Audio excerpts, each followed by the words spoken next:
They laughed when she said, Sniper School Part 1, The Foundation. Fort Moore, Georgia, October 2023. 27 men waited for her to quit. They'd been placing bets since day one. Most gave her 3 days.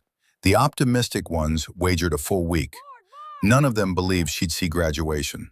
What they didn't know, at 14 years old, Captain Bryn Keller made a 940-yard shot on a coyote threatening her uncle's cattle with a borrowed rifle. In crosswinds that would have made seasoned marksmen pack up and go home. She never mentioned it, didn't need to. Some truths don't require words, they require results. The whispers. 0400 hours.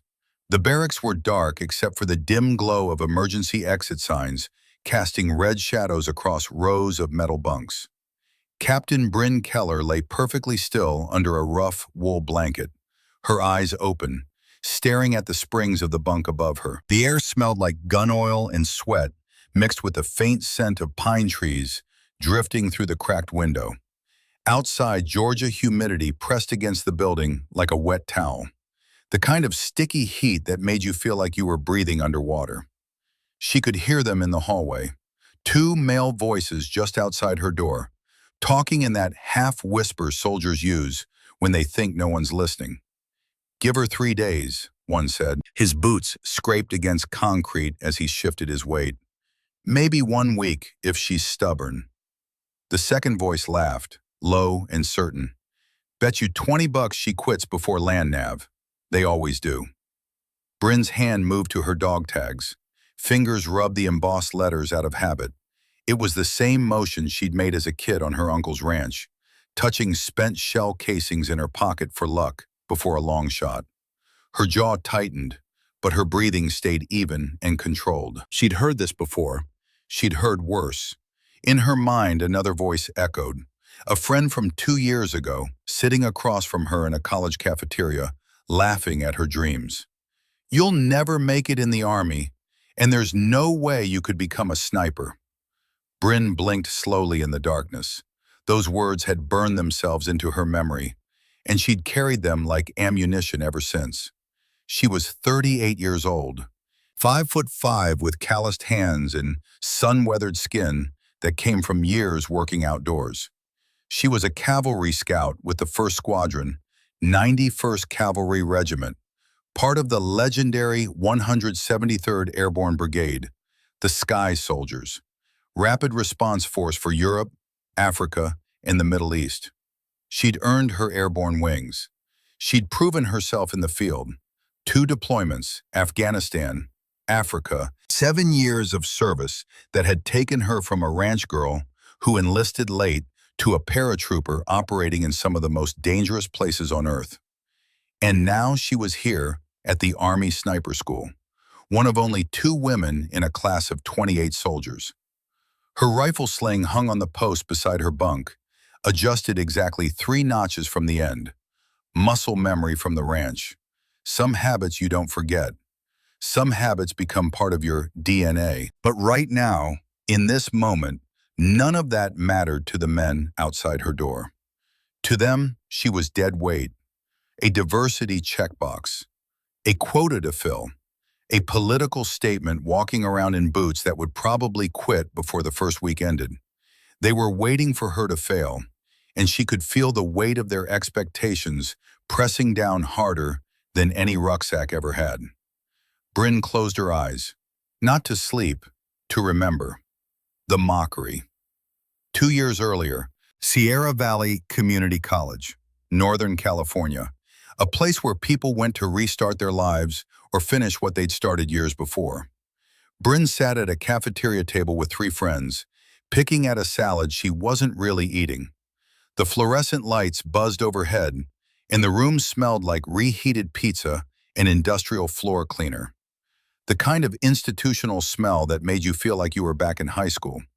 She was 36 years old then, taking classes during a break between deployments. Most of her classmates were 18, 19, fresh out of high school with their whole lives stretching ahead of them like an unopened highway.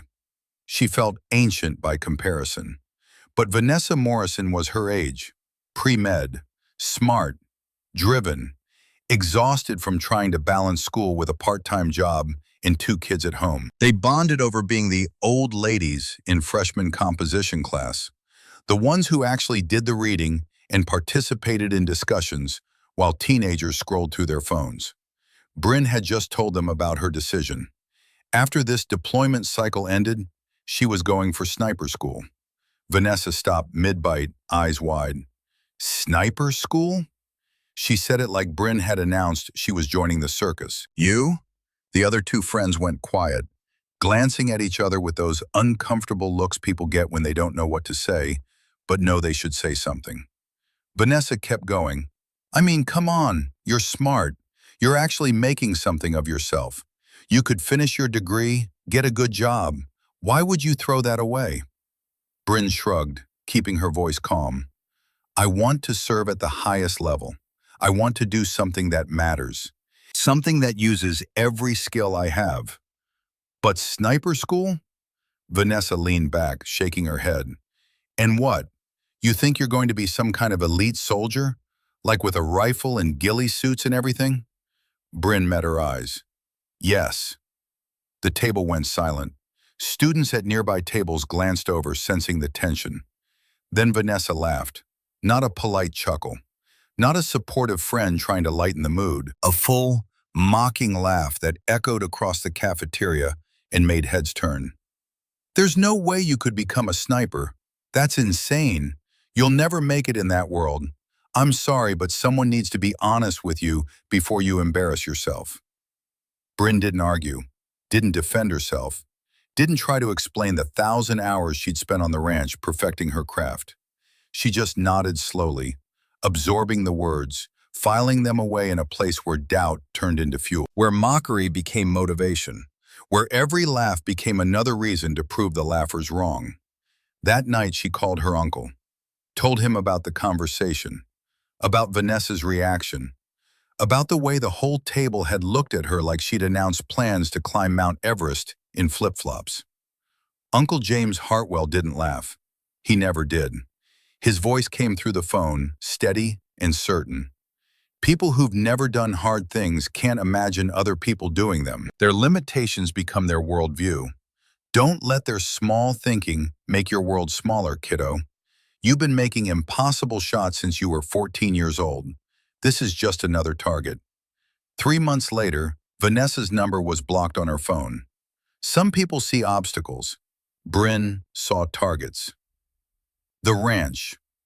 Bryn had grown up on ranches, first in Rockland, California, then Medford, Oregon after her father died. Wide open spaces where the smell of sagebrush mixed with dust, and the only sounds for miles were wind through dry grass and the distant cry of hawks circling overhead. Where the sky stretched so big it made you feel small and infinite at the same time. Her father had been killed in a hunting accident when she was 10 years old. A careless hunter with poor muzzle discipline. A man who'd been drinking beer while handling a loaded rifle. A life ended in an instant because someone didn't respect the weapon in their hands. The hunter served 18 months in county jail. Got out. Went right back to hunting. Her father stayed dead. After that, she went to live with Uncle James. James Hartwell was 56 now, but back then he was a young Marine veteran, home from the Gulf War, trying to build a life on inherited land that didn't want to cooperate. He had tattoos on his forearms that told stories he rarely shared, and eyes that had seen things he never discussed. The kind of quiet strength that didn't need to announce itself. He taught Bryn to shoot when she was 12 years old, started with a .22 rifle that kicked less than a BB gun, taught her the fundamentals on tin cans at 50 yards, breathing, trigger control, the patience to wait for the perfect moment. Patience wins, he told her, his weathered hands guiding hers on the stock. Not speed, not strength, patience. The bullet doesn't care how tough you are. It doesn't care how badly you want to hit the target. It cares about wind, distance, and whether you can hold still long enough to let physics do its work.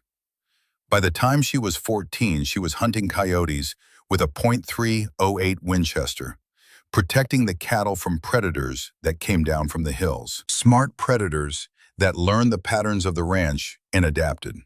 The kind that required real skill to outsmart. She learned to track before she learned to drive. Learned to stay motionless for hours, waiting for the perfect shot. Learned to read the land like a book written in scat and hoof prints and broken branches. While other teenage girls were learning makeup and navigating social drama she never understood, Bryn was learning to read wind through mirage patterns and vegetation movement. Learning that a slight shift in grass direction meant wind was changing, that temperature inversions at dawn affected bullet trajectory, that patience and observation mattered more than expensive equipment. Her high school friends noticed something about her early on. She could find things. Lost car keys buried in couch cushions. A specific tool in a cluttered garage with 50 other tools. A face in a crowded room of hundreds. It was like her brain processed visual information differently, scanning and cataloging and identifying details most people's eyes passed right over. They started calling her Hawkeye.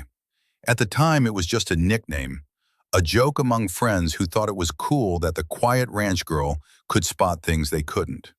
Nobody imagined that years later, that joke would become her call sign.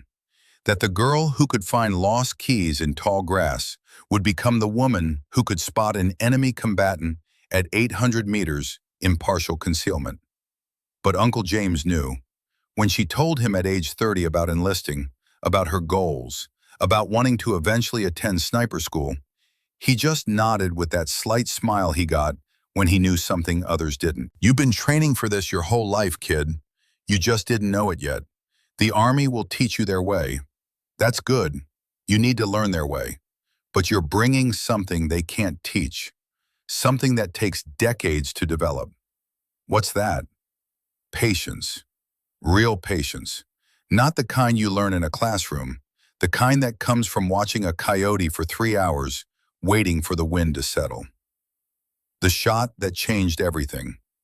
She was 14 years old. Late summer, 1999. Oregon hills baking under an August sun that turned the grass gold and made the air shimmer. The coyote had been killing calves for 3 weeks straight. Uncle James had tried everything. Leg-hold traps that the animal avoided. Electronic calls that it ignored. Night watches with thermal optics that revealed nothing but raccoons and possums. The animal was smart, too smart.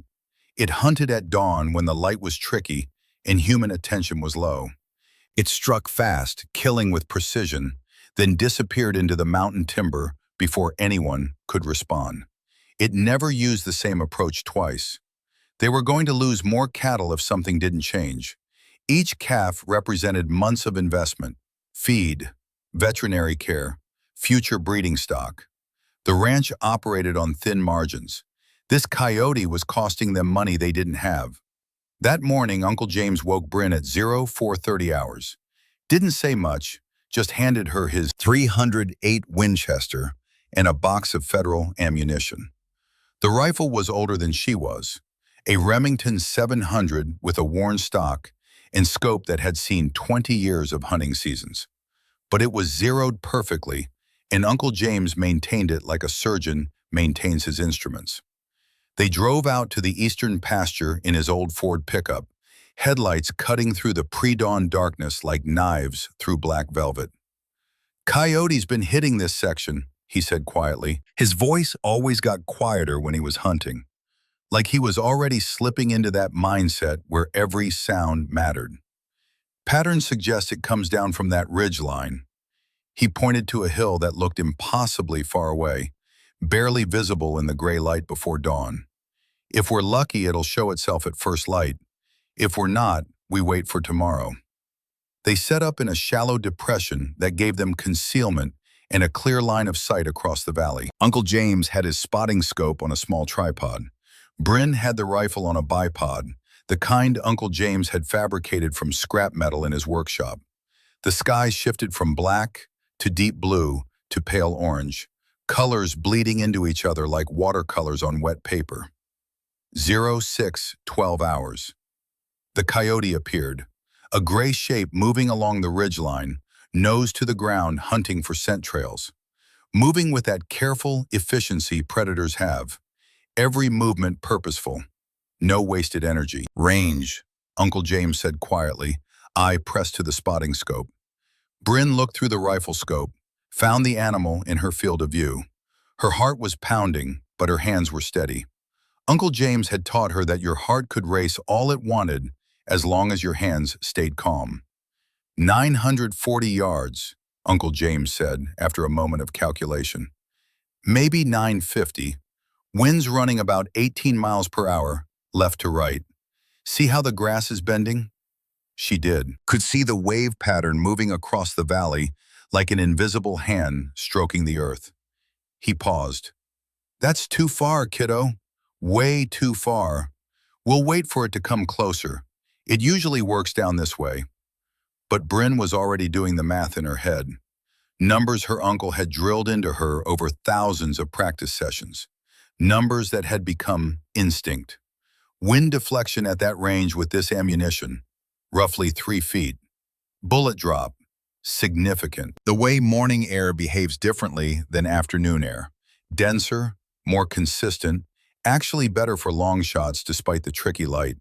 She adjusted the scope, felt the wind on her left cheek, watched how the grass bent between her position and the target, saw the pattern, saw the rhythm. I can make the shot, she said. Uncle James looked at her, really looked at her. Bryn, that's almost 1,000 yards. That's professional distance. That's the kind of shot I made maybe twice in the Marines with equipment you don't have and training you haven't had. She didn't argue, didn't try to convince him with words, just settled deeper into her prone position, controlled her breathing, slowed her heartbeat using the technique he taught her. Slow breath in, pause. Slow breath out, pause. Let the world settle. The coyote stopped moving, stood broadside on the ridgeline. Perfect presentation, like it was posing for a photograph. Time seemed to slow down, the kind of time dilation that happens in moments of absolute focus. She could hear Uncle James breathing beside her, could smell the sage in morning dew, could feel the earth solid beneath her body, could sense the wind patterns shifting like living things. The crosshairs settled on a point in space where geometry and instinct told her the bullet and target would meet. Not where the coyote was now, but where it would be. Accounting for distance, for wind, for bullet drop, for all the invisible forces that affect a projectile traveling nearly 1,000 yards. She squeezed the trigger. The rifle bucked against her shoulder. The sound rolled across the valley like thunder, echoing off the hills. Through the scope, she watched the coyote drop instantly. No twitch, no run. Just dropped like someone had cut its strings. Clean kill. Uncle James was silent for a long moment, eyes still pressed to the spotting scope. When he finally sat back and looked at her, his expression was something she'd never seen before. Not quite shock, not quite pride. Something deeper. He struggled for words. That's a professional level shot. Bryn, do you understand what you just did? That's a shot that trained snipers practice for years to make. That's a shot that most hunters would never attempt because the odds of wounding instead of killing are too high. She ejected the spent casing, caught it out of habit. The brass was still warm in her palm. I felt where the bullet needed to go, she said simply. I don't know how to explain it better than that. I just knew, like I could see the path before I pulled the trigger. Uncle James nodded slowly, processing. Some people spend their whole lives trying to develop that kind of instinct. They practice 10,000 shots and never get it. You just have it, natural, like you were born seeing things others can't see. He put his hand on her shoulder. Your daddy would have been proud, so proud it would have made him cry. And I'm proud. But kiddo, you need to understand something important. What you just did isn't normal. That's a gift, a real gift. And gifts like that come with responsibility. You don't waste gifts. You don't hide them. You develop them and use them for something that matters. From that day forward, she never missed, not once. Coyotes stalking the herd, bobcats getting too close to the chicken coops, the occasional mountain lion that wandered down from the high country. Hundreds of shots over the next few years, hundreds of hits, different distances, different conditions, different angles. Uncle James started keeping a detailed journal. Date, time, distance, weather conditions, result. Documentation of something he knew was special, even if he couldn't fully explain it. He told her once that he was keeping the journal so that when she was older, when she'd done something important with this gift, she'd have proof of where it started. The .308 Winchester became hers. He gave it to her on her 16th birthday with a simple inscription burned into the stock with a wood-burning tool.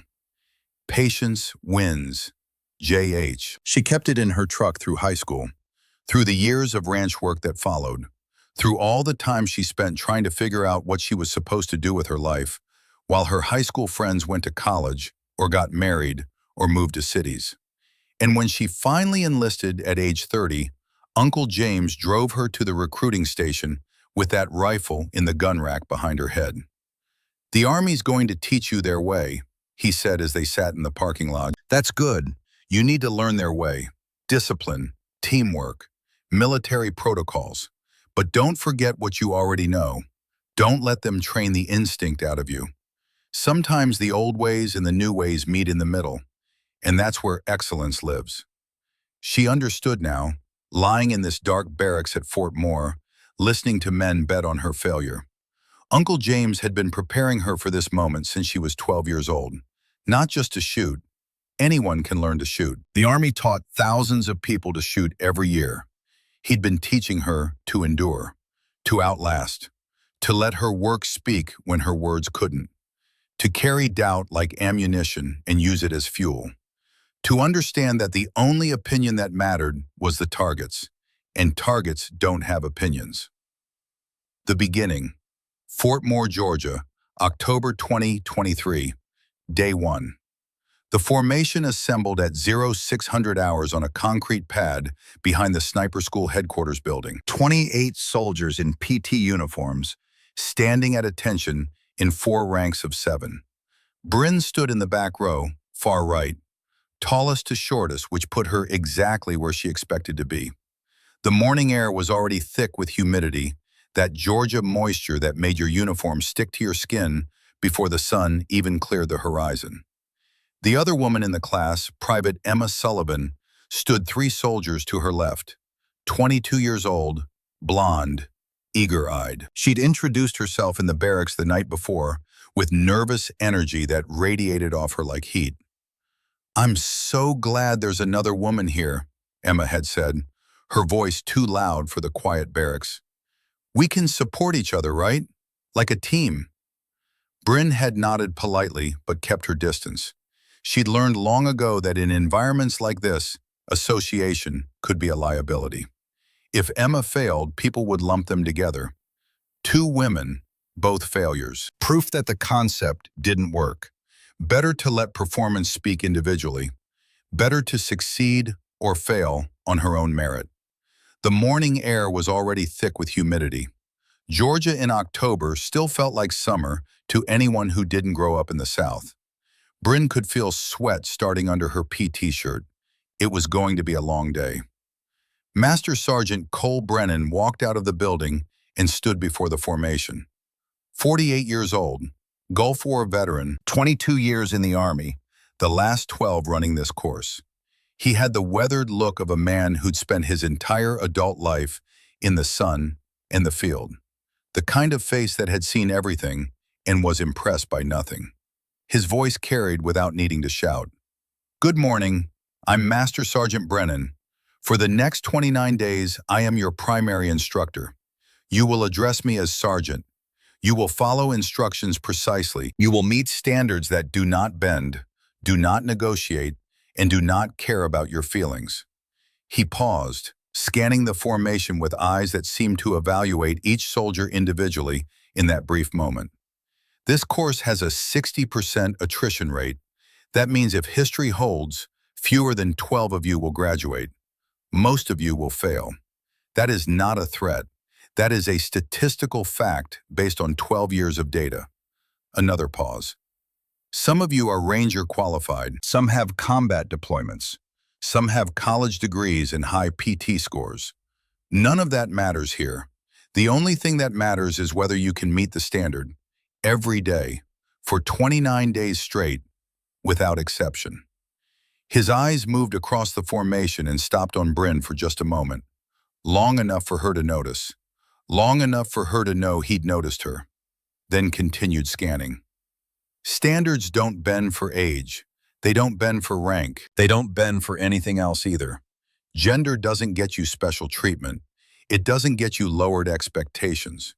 Performance is performance. You either meet the mark or you go home. That's the only equation that matters here. Behind Brennan, another instructor emerged from the building. Staff Sergeant Garrett Monroe, mid-30s, lean, with a Ranger tab on his left shoulder, and the kind of eyes that missed nothing. The kind of instructor who evaluated you constantly, cataloging strengths and weaknesses for future exploitation. Monroe positioned himself at the corner of the formation, arms crossed, watching. Today is day 1, Brennan continued. PT test, 12-mile ruck march, 50 pounds of gear, you have 4 hours. Anyone who falls out fails and goes home immediately. No second chances. No medical excuses unless you're actively dying. Questions? Silence. Outstanding. Draw your rucks from supply. Formation in 30 minutes. Dismissed. The formation broke. Soldiers moved toward the supply building with purpose, but not panic. Everyone here had done ruck marches before. This was standard infantry stuff. Nothing exotic. But Bryn knew better. Nothing in sniper school was standard. They weren't testing whether you could carry weight. Any infantrymen could carry weight. They were testing whether you could carry weight and still have enough left in the tank to focus, to think, to perform precision tasks under exhaustion. They were testing your baseline, establishing who would be worth the investment of time. She collected her ruck from supply, checked the weight on the scale, 52 pounds. Close enough to 50 that nobody would complain. Standard Army, Alice Pack, sleeping system, MREs, water, and the M24 sniper weapon system that would be their primary tool for the next month. The M24. The rifle felt good in her hands. 11.88 pounds of steel and composite. Bolt action. Remington 700 receiver. A weapon system older than some of the soldiers in this class, but still one of the most reliable precision rifles ever made. There was a reason the Army had been using variants of this platform since the 1980s. She did a functions check. Smooth bolt movement, clean barrel, solid stock, everything where it should be. Muscle memory took over as she loaded the ruck. Weight distribution mattered. Too high and it would pull on your shoulders. Too low and it would drag on your hips.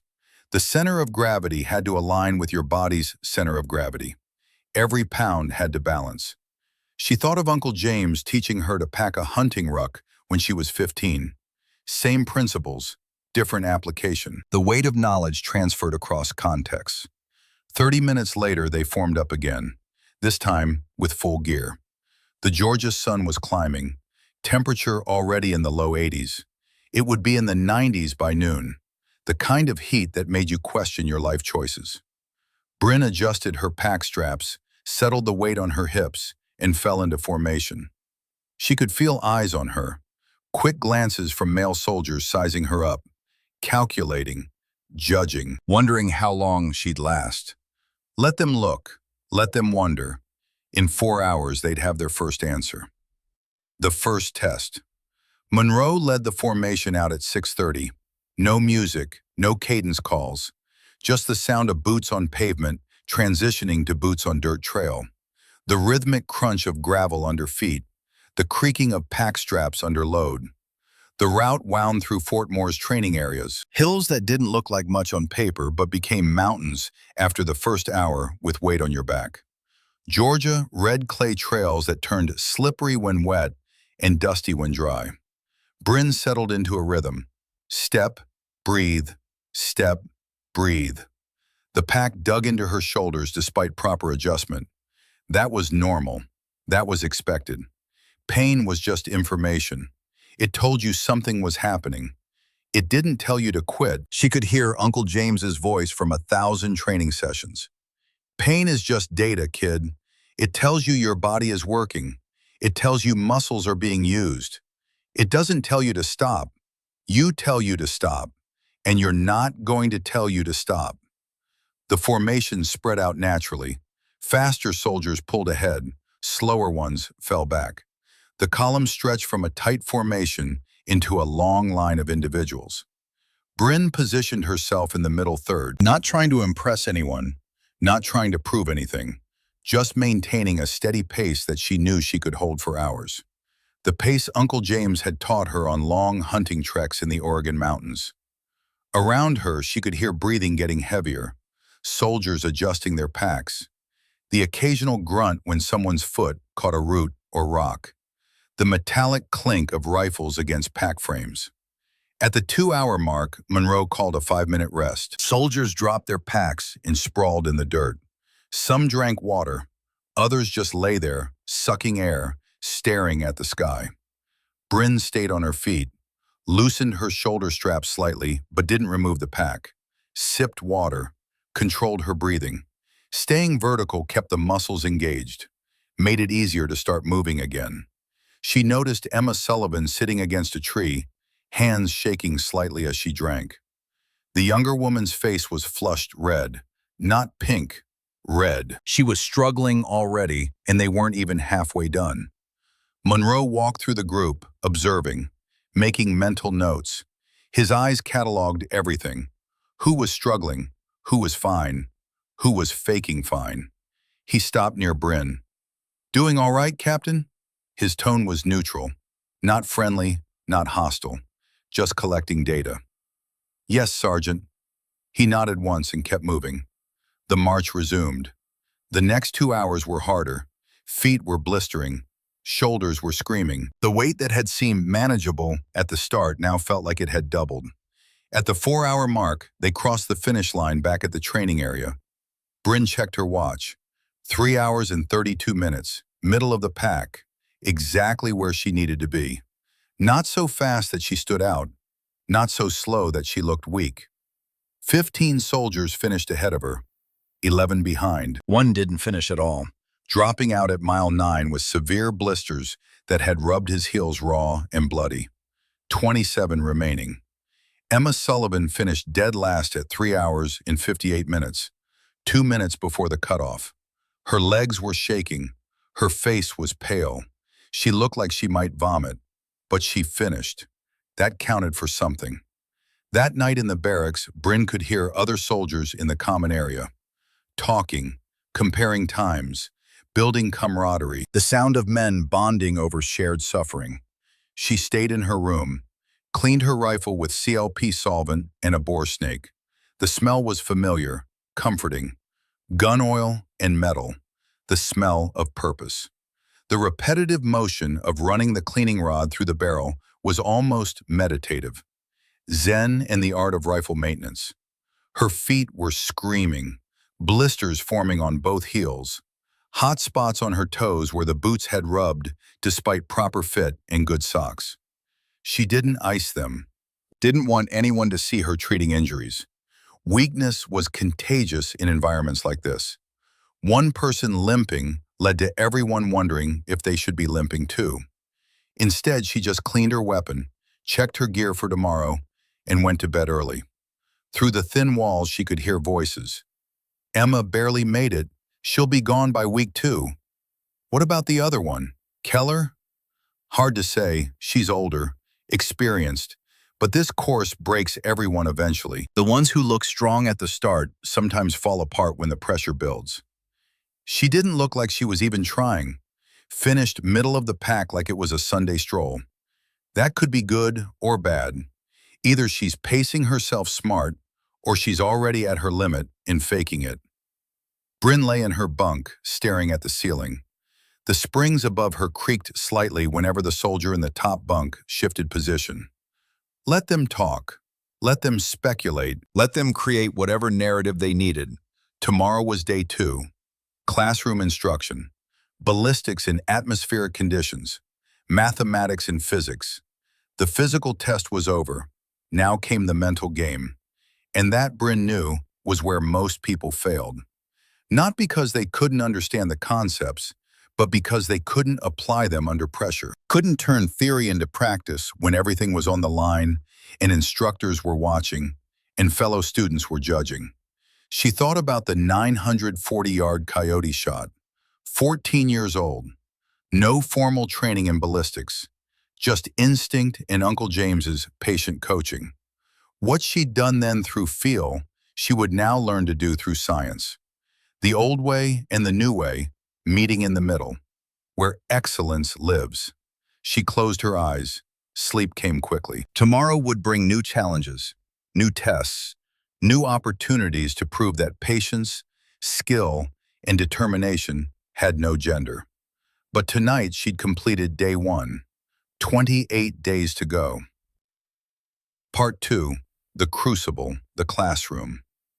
Day 2 began at 05:30 hours with PT, standard Army stuff, push-ups, sit-ups, pull-ups, a 3-mile run. Nothing extraordinary, just maintenance of baseline fitness. Bryn moved through it mechanically. Her body knew these rhythms. 7 years of military service had ingrained them deep into muscle memory. At 0800 hours, the class assembled in a classroom building that smelled like old coffee and whiteboard markers. The institutional smell of military education. Desks arranged in rows, each with a notepad and mechanical pencil.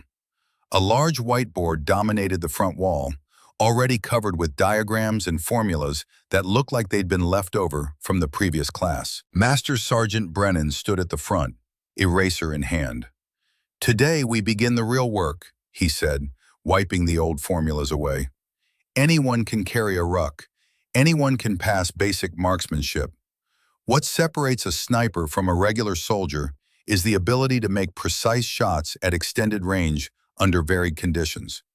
That requires understanding physics."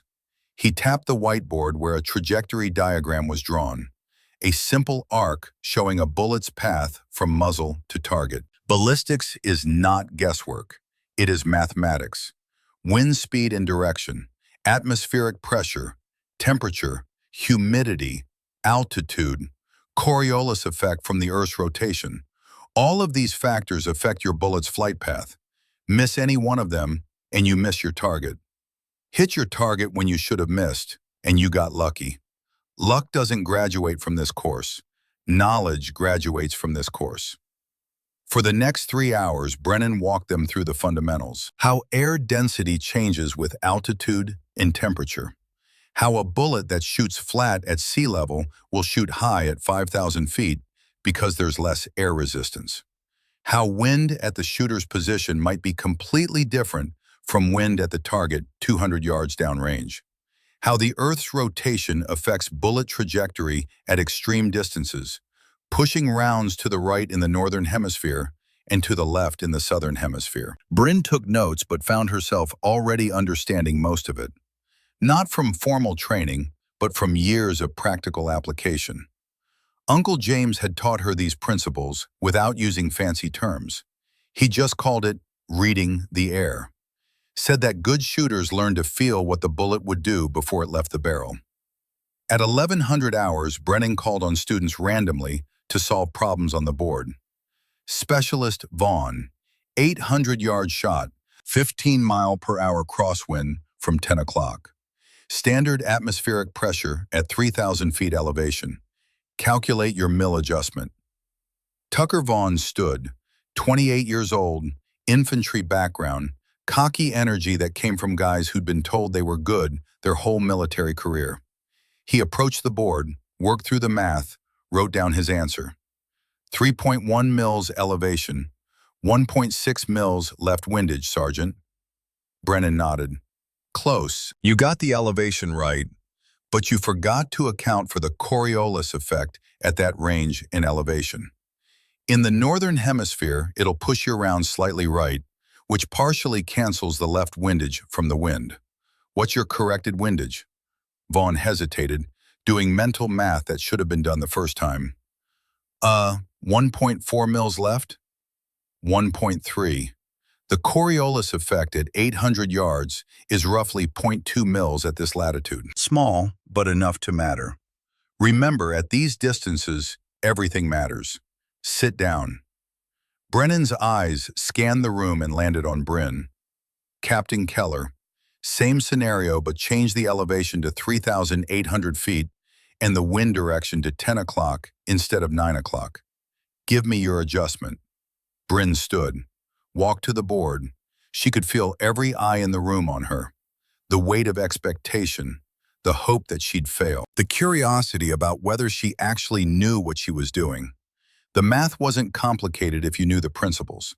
Higher elevation meant thinner air, which meant less drag on the bullet, which meant it would shoot flatter and require less elevation adjustment. Wind from 10 o'clock instead of 9 meant it was coming from forward left instead of directly left, which changed the deflection angle because you had to account for the wind's vector relative to the bullet's flight path. She worked through it quickly, writing out each step, not to show off, but to demonstrate her process.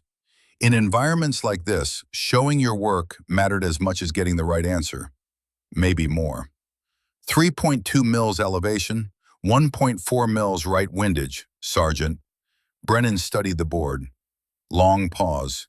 She could hear someone shifting in their seat behind her. Correct. But explain your windage calculation. Why right instead of left with a wind from 10 o'clock? This was the test. Not just can you calculate, but do you understand why? Can you explain it? Can you teach it? Wind from 10 o'clock is coming from forward left, Bryn said, her voice steady. That creates a component that pushes the bullet right as it travels downrange. Combined with Coriolis drift in the northern hemisphere, which also pushes right, the total deflection is right instead of left. The specific value of 1.4 mils accounts for wind speed, bullet velocity, and time of flight at 800 yards. Brennan nodded slowly. Outstanding. That's exactly the kind of thinking that makes a sniper. Understanding the why, not just the what. Sit down. As she returned to her seat, she heard a whisper from behind her.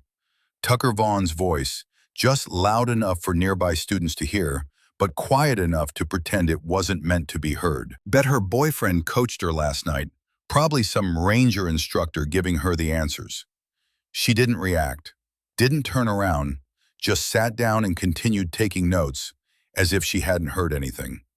But her hand tightened on her pen. Knuckles went white for just a moment before she consciously forced them to relax. Let him think what he wants. The board doesn't lie. The math doesn't care who taught her. The target certainly won't care when it's time to shoot. Results speak louder than insults. After class, Staff Sergeant Monroe approached her outside the building as students filed toward the barracks for lunch. Walk with me, Captain. They moved away from the other students, toward the tree line at the edge of the compound.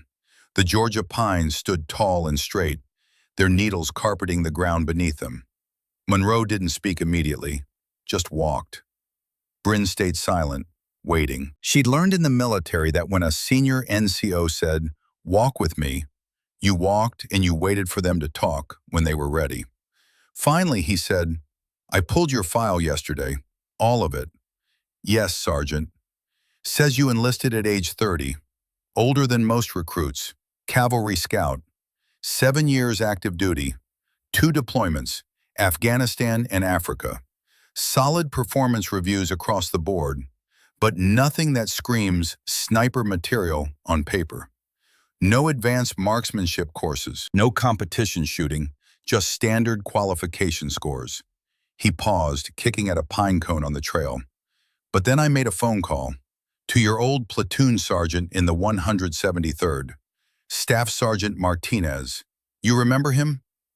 "Yes, Sergeant." "He told me something interesting.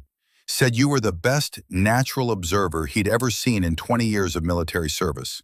Said you could spot targets other scouts would miss. Said you had an instinct for reading terrain that usually takes 10 years to develop.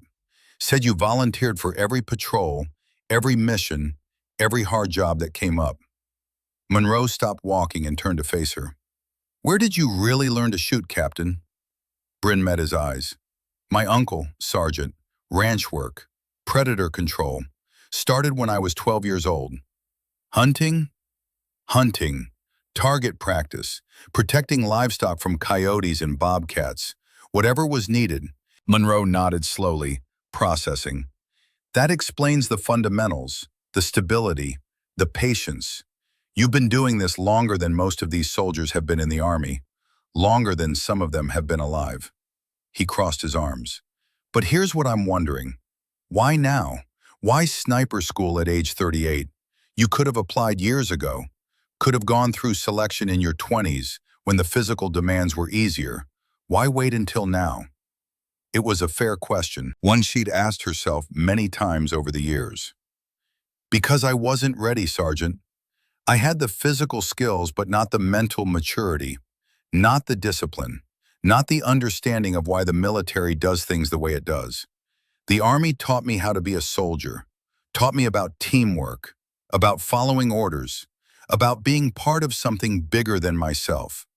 Now I'm ready to learn how to be a sniper, to take those individual skills and put them in service of the mission. Monroe studied her face for a long moment, looking for something. Doubt, maybe, or arrogance, or whatever quality he'd seen in students who eventually failed. You know what's going to happen, right? Every time you succeed, some of these men are going to find a reason to discredit it. Luck, favorable conditions, help from instructors. Every time you fail, even a little, they'll use it as proof that women don't belong here. You're not just trying to pass this course, you're carrying the weight of every woman who'll come after you. Every future female soldier who wants to try this school will be judged partly on what you do here. I know, Sergeant. That's a heavy ruck, heavier than the 50 pounds you carried this morning. Yes, Sergeant, but I've carried heavier, and I'll carry this one the same way I carry everything else, one step at a time until the job is done. Monroe's expression shifted slightly, not quite a smile, but something close to respect. The kind of look senior NCOs give when they recognize a certain quality in a soldier. Carry on, Captain, and remember, Master Sergeant Brennan and I don't care what anyone thinks. We only care what the targets say. And targets don't lie. They don't have opinions. They don't have biases. They either fall or they don't. That's the only metric that matters here. He walked away, leaving Bryn standing at the edge of the tree line. She looked out at the Georgia pines, breathing in the scent of sun-warmed needles in red clay, the smell of the South. Targets don't lie. She'd been hitting targets since she was 12 years old. Hundreds of them. Maybe thousands if you counted all the practice sessions with Uncle James. Tin cans and paper targets and steel gongs and living coyotes that were smart enough to make it challenging. The targets at this course would be no different. They were just targets, distance and wind and mathematics. All she had to do was what she'd always done. Be patient, read the conditions, and let the bullet do its work. Everything else was just noise. The breaking point. Day 5 arrived with overcast skies and humidity so thick you could drink it. Land navigation day. The test that separated those who could read maps and terrain from those who merely thought they could. Each student received a topographic map marked with 5 points. They had 6 hours to locate all 5 points in sequence, using only map and compass. No GPS, no cell phones, no asking for directions. Just orienteering fundamentals that the Army had been teaching since before satellites existed. Emma Sullivan drew her map at 600 hours, studied it for 10 minutes with furrowed brow, and stepped off into the woods at 6:20. Bryn watched her go, saw the uncertainty in the younger woman's movements, the way she kept checking and rechecking her compass, the hesitation before choosing a direction. The body language of someone who wasn't confident but was trying really hard to fake it. Bryn drew her own map 20 minutes later, studied the terrain features, ridge lines and saddles, water sources and road networks, identified the elevation changes, the obvious landmarks, the terrain traps where people typically got lost. Plotted her route not for speed, but for certainty. Sometimes the longer route was actually faster if it meant you didn't get lost. In the woods, time moved differently. No sounds of civilization except the distant rumble of artillery from another training area.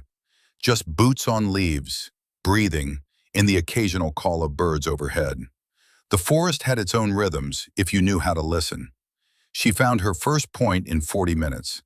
A small red flag tied to a tree at a trail junction. She marked her card with the code written on the flag and continued to point 2.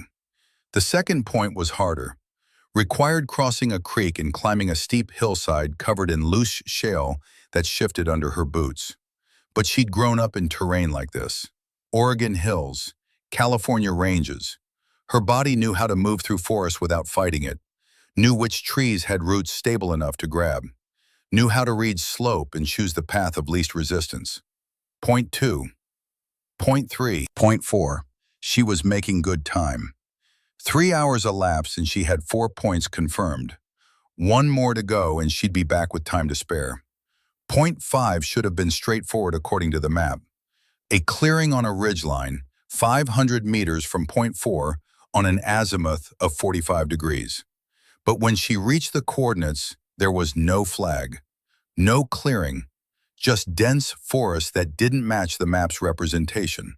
She stopped, pulled out her map and compass, reshot her azimuth, checked her pace count, verified her elevation using terrain features. The math said she was in the right place. The terrain said otherwise. She'd learned from Uncle James that sometimes maps lie, not intentionally, but because terrain changes. Trees grow, clearings fill in, streams change course.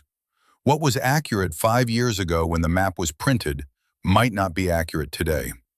Maps are snapshots, he'd told her. The land is a movie. Sometimes you have to adjust for the difference. She expanded her search pattern, moved in a systematic grid, checking every tree within a 100-meter radius. Methodical, patient, the way Uncle James had taught her to search for wounded game that had run after being shot. Found the flag 15 minutes later, attached to a tree at the edge of what used to be a clearing, but was now young forest. Pine saplings 6 feet tall, where there had probably been open ground when the map was made. She marked her card and headed back to the start point, finished with 20 minutes to spare. Back at the assembly area, about half the class had already returned. Soldiers sat in the grass, drinking water, checking their cards against each other, building camaraderie through shared experience. Tucker Vaughn was there, Dawson Reed, several others. But Emma Sullivan wasn't. An hour passed. More students trickled in. Some had found all 5 points. Some had found only 3 or 4 and would receive partial credit.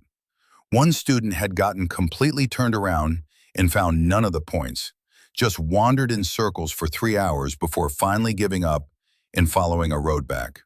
Still no Emma. At the 4-hour mark, Bryn began to worry. Land navigation wasn't dangerous in the traditional sense. There were no cliffs, no quicksand, no predators larger than raccoons. But it was easy to get turned around, to lose confidence in your navigation and start second-guessing every decision, to panic and make things worse. Monroe stood near the assembly area, radio in hand, monitoring. At 5 hours, he keyed his radio. "All stations, this is control. We have 1 student unaccounted for. Initiate search protocol." Instructors fanned out into the woods, some following likely routes, others checking known problem areas where students typically got confused, areas where terrain features looked similar and it was easy to mistake one ridge for another. They found Emma at hour 6. One of the instructors guided her out of a ravine 3 kilometers off course.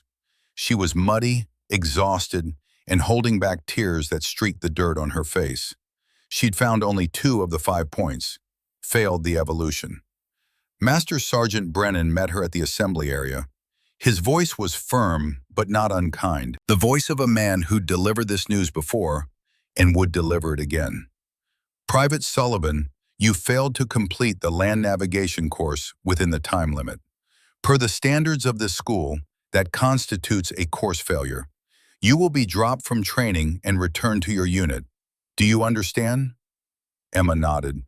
Her voice was barely a whisper. Yes, Sergeant. You served honorably and gave your best effort. That's all anyone can ask. There's no shame in attempting something difficult. Most soldiers never have the courage to try. Pack your gear. Transportation leaves in 2 hours. Emma looked around the assembly area. Her eyes found Bryn. For a moment, their gazes locked. Bryn saw the disappointment there, the sense of failure, the fear that she'd let down every woman who might come after her. After the formation dismissed, Bryn found Emma in the barracks, packing her duffel with mechanical movements. The kind of movements people make when they're trying not to think too hard about what they're doing. Emma, the younger woman, looked up. Her eyes were red but dry. She'd cried earlier but was holding it together now through sheer force of will. I'm sorry, Emma said, her voice breaking slightly. I should have been better prepared, should have practiced more, should have studied the map better. I let you down. I let every woman down. Bryn shook her head. You didn't let anyone down. This course is designed to fail most people. It has a 60% attrition rate. That's not a reflection on you. That's just the reality of the standard they've set. But you're going to make it, I can tell. You're strong and skilled and you know what you're doing. And when you do, you'll be the only woman. All that pressure, I'll handle it. But Emma, listen to me. You served with honor. You volunteered for one of the hardest courses the Army offers. You pushed yourself to your absolute limit. Most soldiers never have the courage to even try. The fact that you were here, that you attempted this, that you gave everything you had, that matters. That means something. Emma nodded slowly. What made you different? What do you have that I don't? I need to know.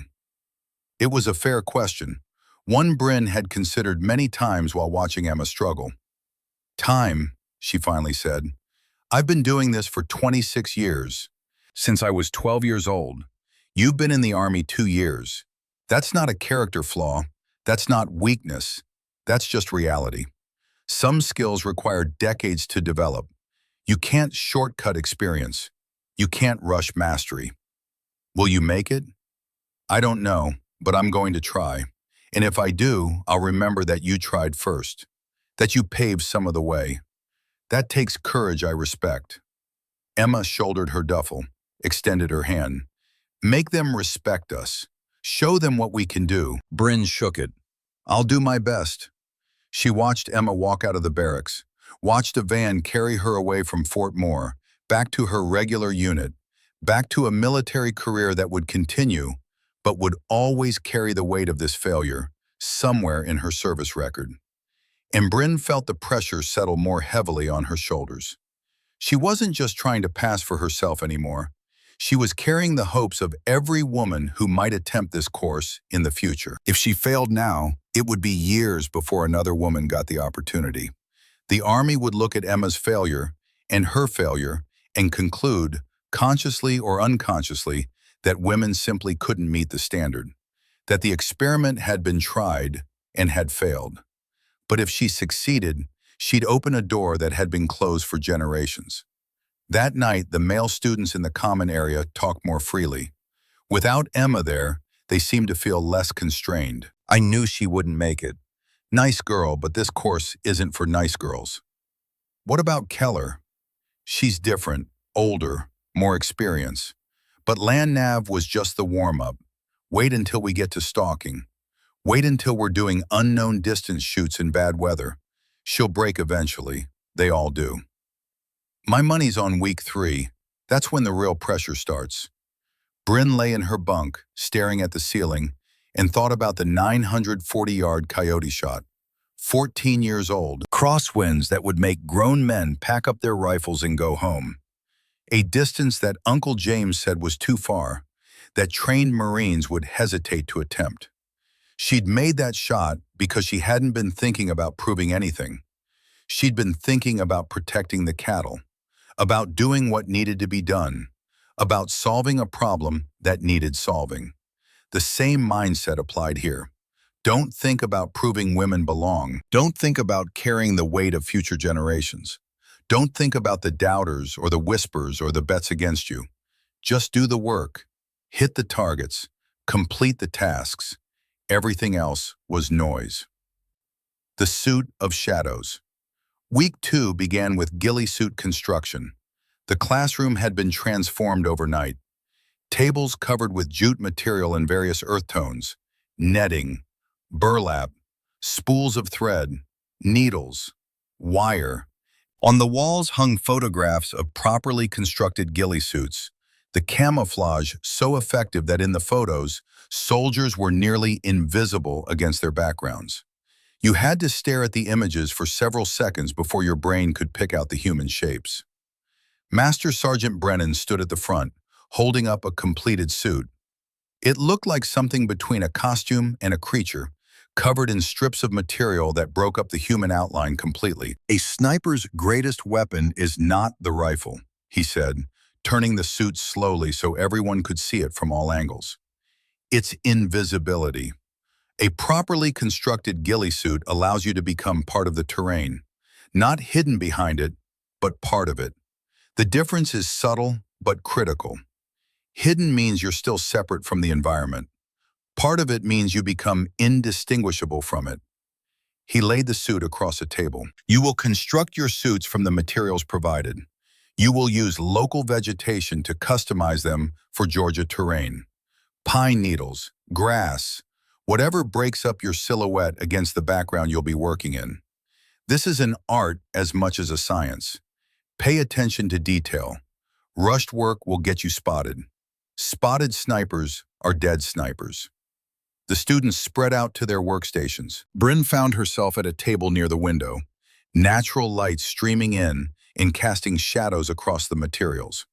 She picked up the base netting, felt the weight and texture, started planning her approach. This wasn't random. This required thought. This wasn't new to her. Uncle James had taught her to build hunting blinds when she was 15. Different materials, same principles. You weren't trying to become invisible in an absolute sense. You were trying to break up the pattern that human brains instinctively recognize as human. The bilateral symmetry, the vertical lines, the movement patterns. She began stitching jute strips to the netting in irregular patterns. Not symmetrical. Nature doesn't do symmetry. Random lengths, random spacing, building up layers that would create depth and shadow when light hit it from different angles. Her hands moved with practiced confidence, stitching from ranch work, to pairs on tarps and tents and gear that broke in the field. The kind of practical skills that civilian life had taught her long before the Army entered the picture. Across the table, Dawson Reed watched her work. 29 years old, North Carolina native, friendly disposition. He'd been one of the few soldiers who treated her with consistent professional courtesy from day one. "You've done this before," he observed, "something similar. Hunting blinds for mule deer in Oregon." "Where in Oregon?" "Hills outside Medford, Cascade Range, high desert terrain." "What kind of hunting needs this level of camouflage?" She looked up from her stitching, needle paused mid-pull. "The kind where the deer has better eyes than you do, where if it spots you once, it disappears into the mountains and you never see it again. Mule deer can spot movement at 300 yards. They don't see color the way we do, but they see patterns and movement better than any human." Reed nodded thoughtfully. "My uncle hunted whitetail in North Carolina, said the same thing. Said deer don't see like people. They see movement. They see patterns that don't belong. Said you could wear bright orange and they wouldn't care as long as you stayed still." Your uncle was right. It's all about breaking up the human pattern. 3 tables over, Tucker Vaughn was struggling with his suit. His stitching was uneven, creating bunches in the netting that would show as obvious lumps in the field. Lumps that would cast shadows. Shadows that would look wrong to trained observers. He yanked at the thread in frustration. Staff Sergeant Monroe appeared behind him like a ghost. "Stop. You're forcing it. Smooth stitches. Even tension. That bunch right there will be visible from 50 yards away. Start over on that section." Vaughn's face reddened, but he complied, started pulling out stitches he'd spent 20 minutes putting in. Monroe continued circulating, stopped at Bryn's table, examined her work without touching it. Instructors rarely touch student work unless they were correcting something. "Where'd you learn that stitching pattern?" "Ranch work, Sergeant. Repairs. Mending tarps and fixing torn gear. Same principle as this, just different application." Monroe studied the suit more closely, bending down to examine the layering technique. "That's not random. There's a logic to it. Different densities in different areas." "Yes, Sergeant. Pattern breaks up at close range and far range. Different densities create depth. The eye expects flat patterns.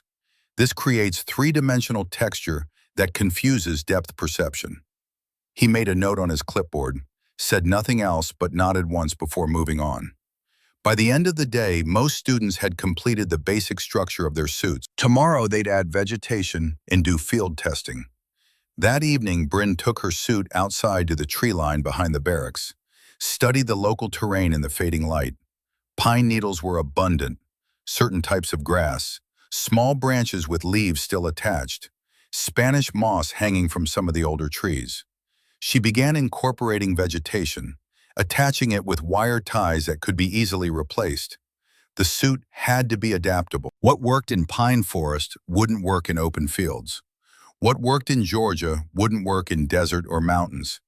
A good ghillie suit was a living thing, constantly updated to match the environment.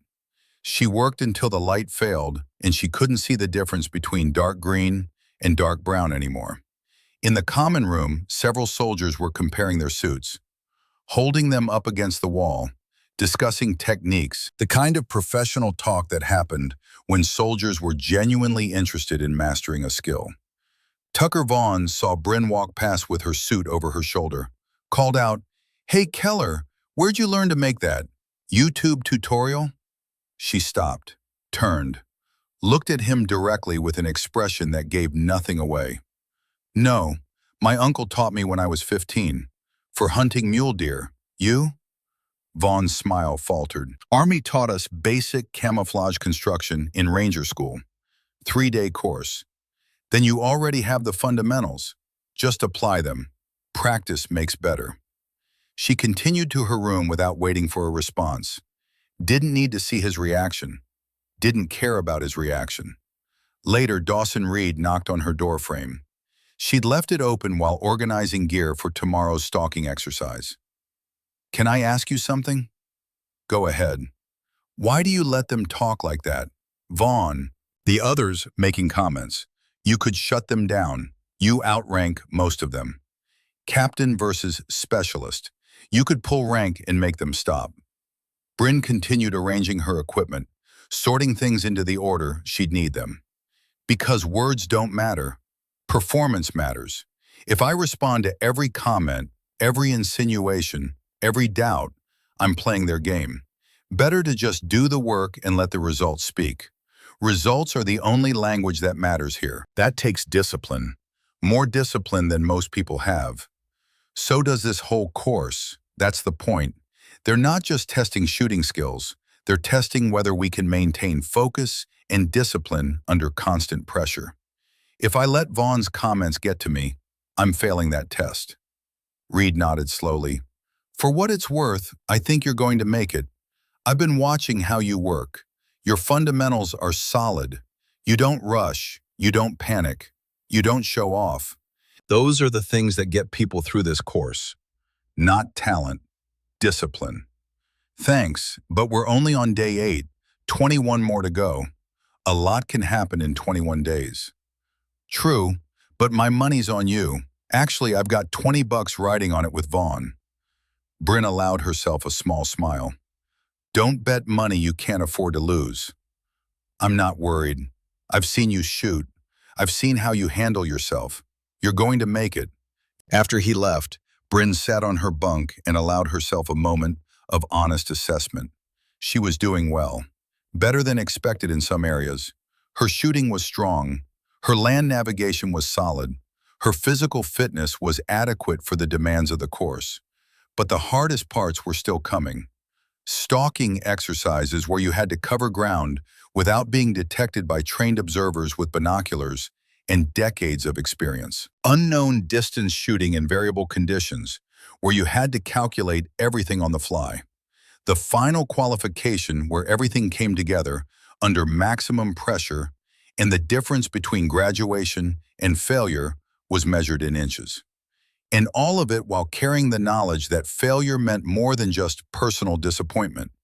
It meant setting back the cause of every woman who might come after her. She thought about calling Uncle James, just to hear his voice, to get that steady perspective that had guided her for 26 years. But it was late, and she knew what he'd say anyway. Just do the work, kiddo. One task at a time. You don't climb a mountain by looking at the summit and getting overwhelmed. You climb it one step at a time, one foot in front of the other. Before you know it, you're at the top. She lay back on her bunk. Outside, Georgia crickets sang their evening songs. Somewhere in the distance, a training exercise was underway, the faint pop of blank ammunition carrying on the humid air. Tomorrow would bring the stalking exercise, the test that would separate those who understood camouflage from those who just wore it. And Bryn was ready. She'd been practicing invisibility since she was 15 years old, becoming part of the Oregon hills while hunting deer that could spot human movement at 300 yards. Animals that had been hunted for thousands of years and had evolved incredible detection abilities. The principles didn't change just because the audience did. Become part of the terrain. Move like water when you move. When you stop, become stone. Patience over speed. Certainty over haste. The same lessons Uncle James had taught her 1,000 times. She closed her eyes and let sleep come. The ghost in the grass. Day 9 dawned clear and hot, the kind of Georgia morning where the sun came up angry and the temperature hit 80 degrees before most people finished breakfast. The stalking exercise area was 2 miles from the main compound, a rolling field with scattered vegetation, slight elevation changes, and limited cover. The kind of terrain that looked easy from a distance, but was actually brutal for concealment. Open enough that you felt exposed, varied enough that you had to constantly adapt. Master Sergeant Brennan stood at the starting line with the class assembled before him. Behind him, 2 instructor towers rose 15 feet in the air, giving elevated views of the entire field. Like hunting stands, but for hunting students instead of deer. The objective is simple, Brennan said. From your starting position 200 yards out, stalk to within 150 yards of the target. You must remain undetected by the walkers, who will patrol the field looking for movement. You must reach the final firing position, identify yourself via radio, and demonstrate that you have a clear shot at the target. He gestured to 3 instructors wearing high-visibility orange vests, standing in the field with binoculars. The walkers will patrol constantly. They're experienced. They know what to look for. If they spot you, you fail. If you're spotted from the towers, you fail. If you take longer than 3 hours, you fail. This is not about speed. It's about patience and fieldcraft. Staff Sergeant Monroe added, "You'll go one at a time. We need to evaluate individual performance, not group movement. This isn't a team event. Draw numbers to determine order." Tucker Vaughn drew number 1. His face showed frustration. Going first meant no opportunity to learn from others' mistakes, no chance to see what worked and what didn't. Dawson Reed drew 5. Several others drew their numbers in sequence, soldiers calling out numbers and stepping aside. Bryn drew 17. Near the end of the order, that meant she'd spend most of the day watching and learning, understanding the patrol patterns, seeing where students were getting spotted, learning from their failures. Vaughn moved to the starting position at 700 hours. From there, the target flag was barely visible, a small orange marker near a lone tree in the middle distance. Brennan keyed his radio. "Walker 1, 2, 3, begin patrol. Student 1, you may begin when ready." Vaughn started his stalk. He moved low, using what little vegetation existed. crawling through patches of grass that barely came up to his knees. But even from the starting line, Bryn could see his mistakes. Moving too fast, creating a wake of movement in the grass like a shark fin through water. Not reading the micro-terrain for the dead spaces that would give him concealment from the elevated observation points. 8 minutes later, Walker 2 raised his hand. Visual contact. Student spotted at approximately 60 yards. Vaughn stood up, frustration clear on his face. He'd made it barely a third of the way. Student 2 fared better, made it 120 yards before being spotted from the tower. Too much movement, too fast.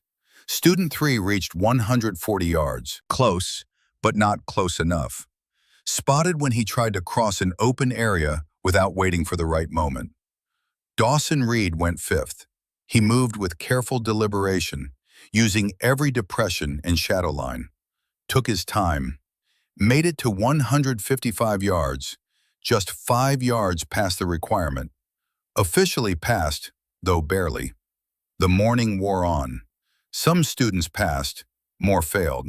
The successful ones all shared common traits: extreme patience, careful route selection, ability to stay absolutely motionless when walkers came close. By noon, 12 students had attempted the course. 7 had failed. At 13:30 hours, Bryn's number was called. She moved to the starting position, studied the terrain through her binoculars for a full 5 minutes before moving, identified the dead spaces, the micro-terrain features that would provide concealment, plotted not the fastest route, but the safest, the route that minimized exposure to the towers and avoided areas where walkers seemed to focus their attention.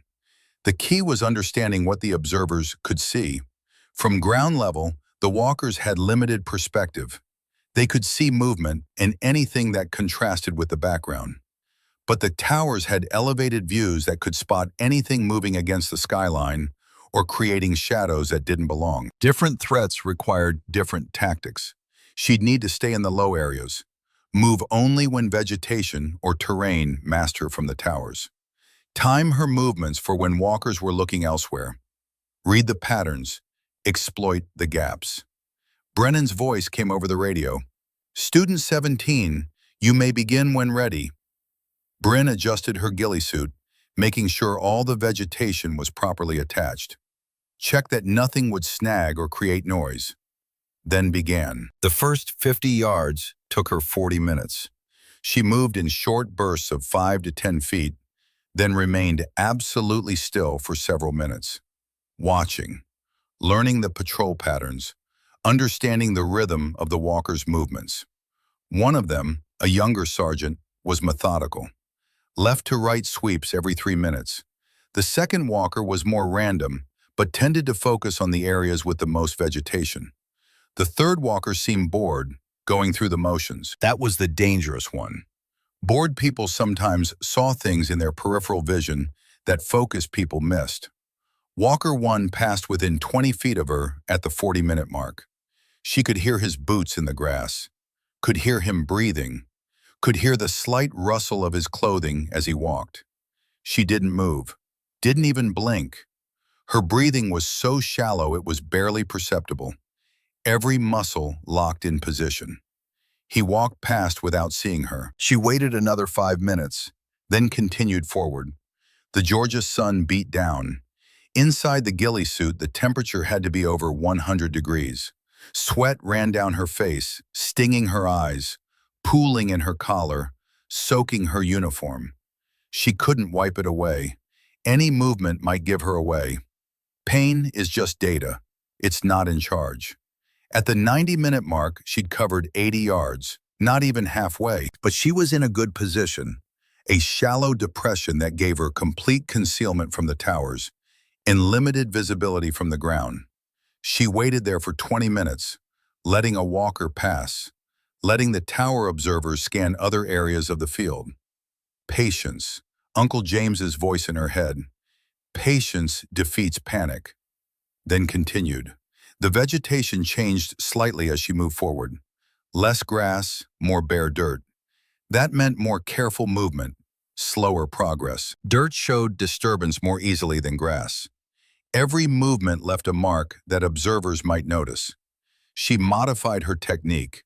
Instead of the traditional low crawl, she used what Uncle James had called the side stroke method. Lying on her side, using her legs to push, keeping her profile as low as possible. Minimal ground disturbance. Slow but certain. Inch by inch. Foot by foot. The stalking exercise continued. Bryn moved through the Georgia field like water finding its path. At 2 hours and 17 minutes, she keyed her radio from 145 yards. Student 17 in position. Brennan's voice came back. Stand and identify yourself. She rose slowly from the earth. Pine needles and grass fell away. The ghillie suit had become so much a part of the terrain that standing created a visible transformation.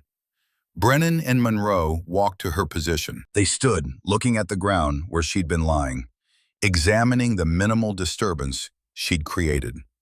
Monroe paced off the distance with a rangefinder. 145 yards. Pass. Brennan looked at her directly. How long were you in that final position before you called it in? Approximately 3 minutes, Sergeant. Why didn't you call it in immediately upon reaching the required distance? I wanted to ensure I had a solid firing position and complete concealment before breaking radio silence, Sergeant. Brennan nodded slowly. Walker 2 passed within how many feet of your position during the stalk? 8 to 10 feet, Sergeant. Did you consider moving when you saw him approaching? No, Sergeant. Movement draws the eye. Stillness creates invisibility. Monroe stepped closer. That side stroke technique you used in the final approach. Where did you learn that? That's not in any Army manual I've seen. My uncle taught me, Sergeant, for hunting in terrain with sparse cover. When you can't hide behind things, you become part of the ground itself. The two instructors exchanged a look. Something passed between them. Recognition, maybe. Brennan said, that was the longest successful stalk we've seen this class. 2 hours and 47 minutes to cover 150 yards.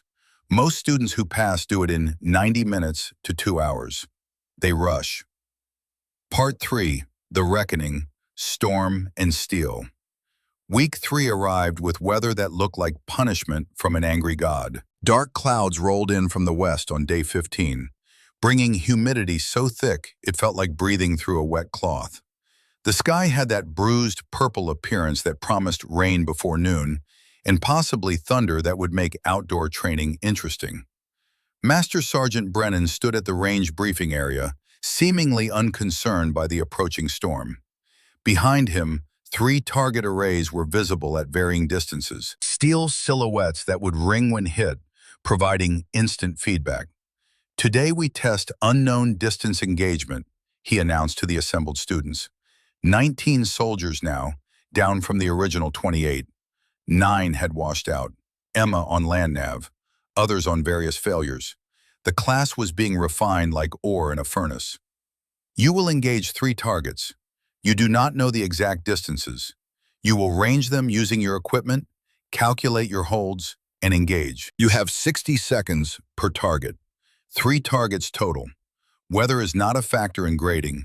Real-world conditions are never ideal. Learn to work with what you have.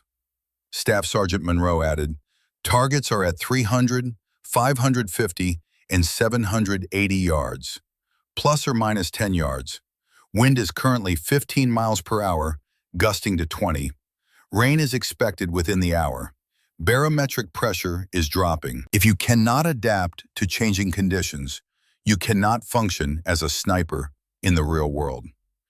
The students drew numbers for firing order, the ritual that determined who would shoot and when. Tucker Vaughn drew early again, number 3. His face showed resignation.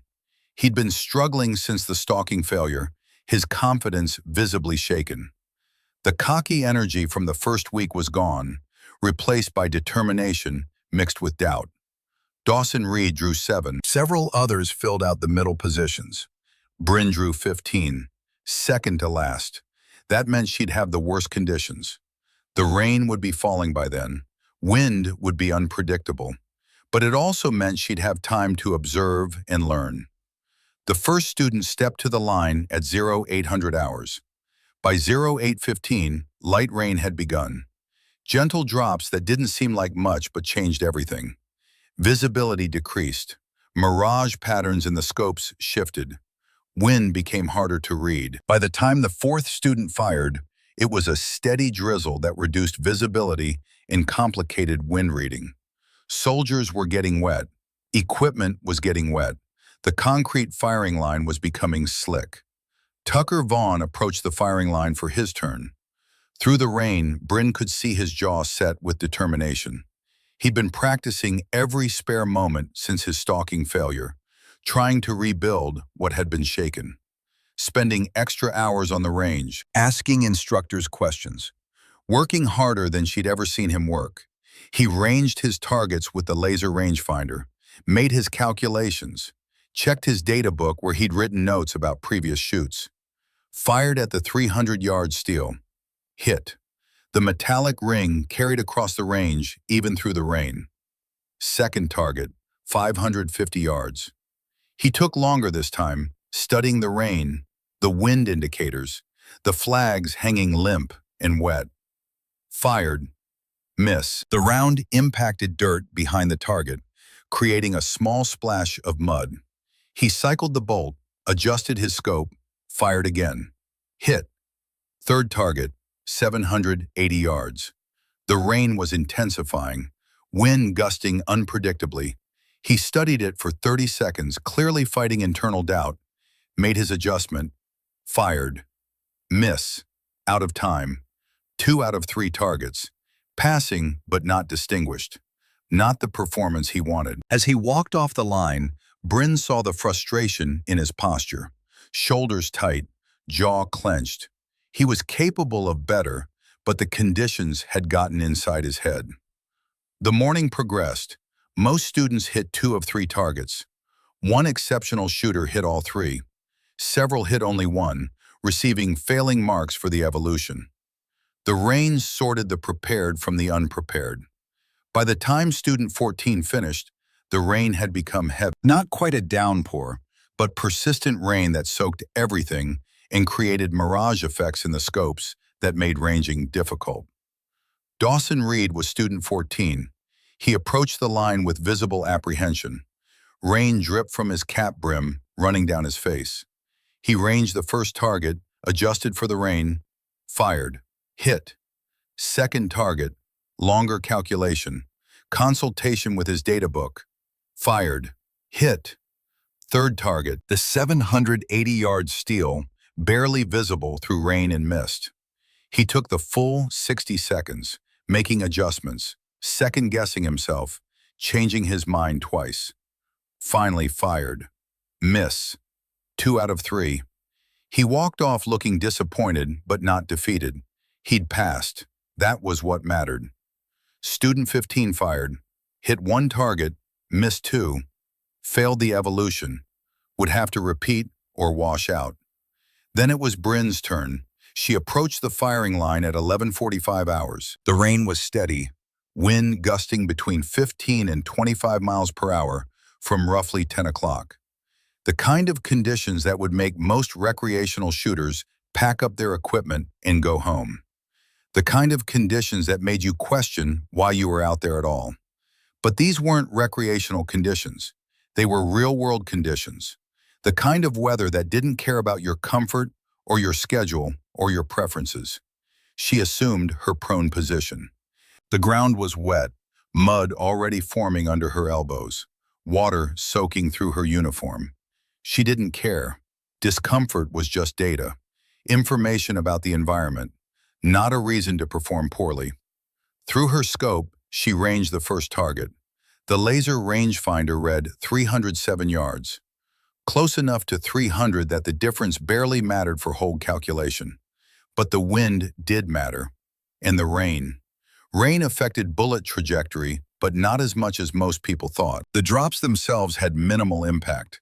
The real issue was the wind, and how rain changed air density, invisibility, and wind patterns.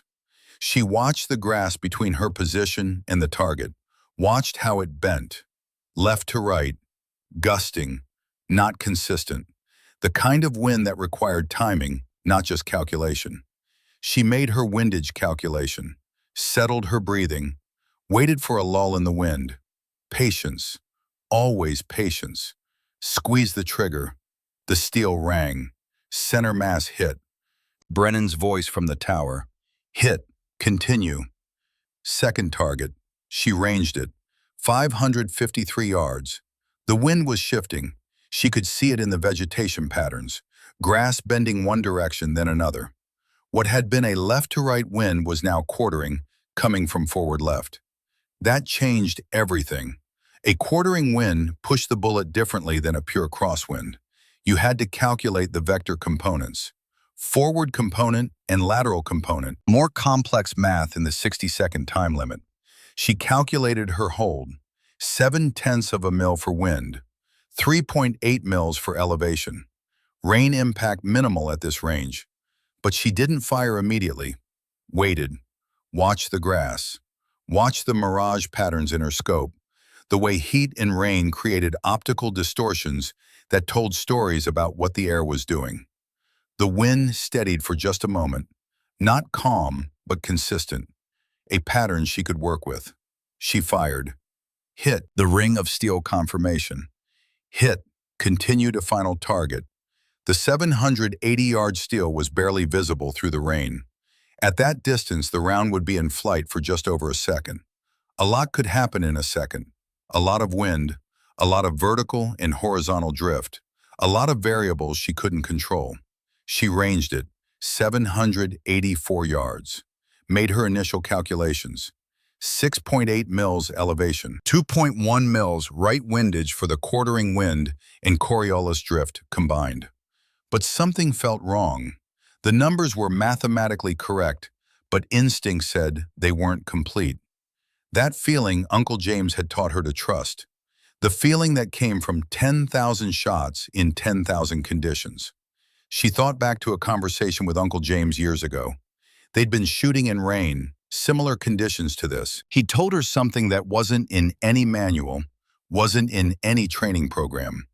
Rain changes how light moves through air, changes how your scope shows you the target. What you see isn't quite where the target is.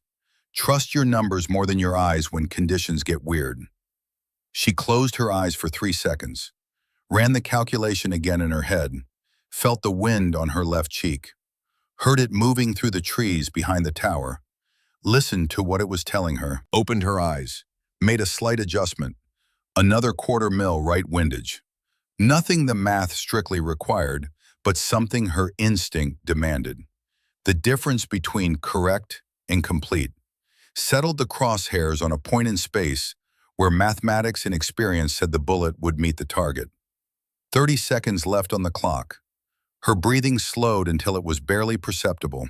Her heartbeat became background noise. The world narrowed to the reticle and the barely visible steel in the space between them. She squeezed. The rifle bucked. Through the scope she watched, waiting. The second of flight time felt like an hour. From the tower, Brennan's voice after a long pause. Hit. Dead center. She stood, cleared her weapon, shouldered her rifle. No celebration, no emotion, just the work, completed. But as she walked off the line, she heard Tucker Vaughn's voice from where the students stood watching under a shelter. Lucky shot. She stopped, turned to face him. Her uniform was soaked. Rain dripped from her cap. She looked him directly in the eyes. Her voice was calm, even. Want me to do it again? Complete silence. The rain drummed on the range roof. Somewhere in the distance, thunder rumbled. Students shifted uncomfortably. You didn't challenge instructors. You didn't volunteer for extra work. You took your pass and moved on. Everyone knew the rules. But something in Bryn had shifted.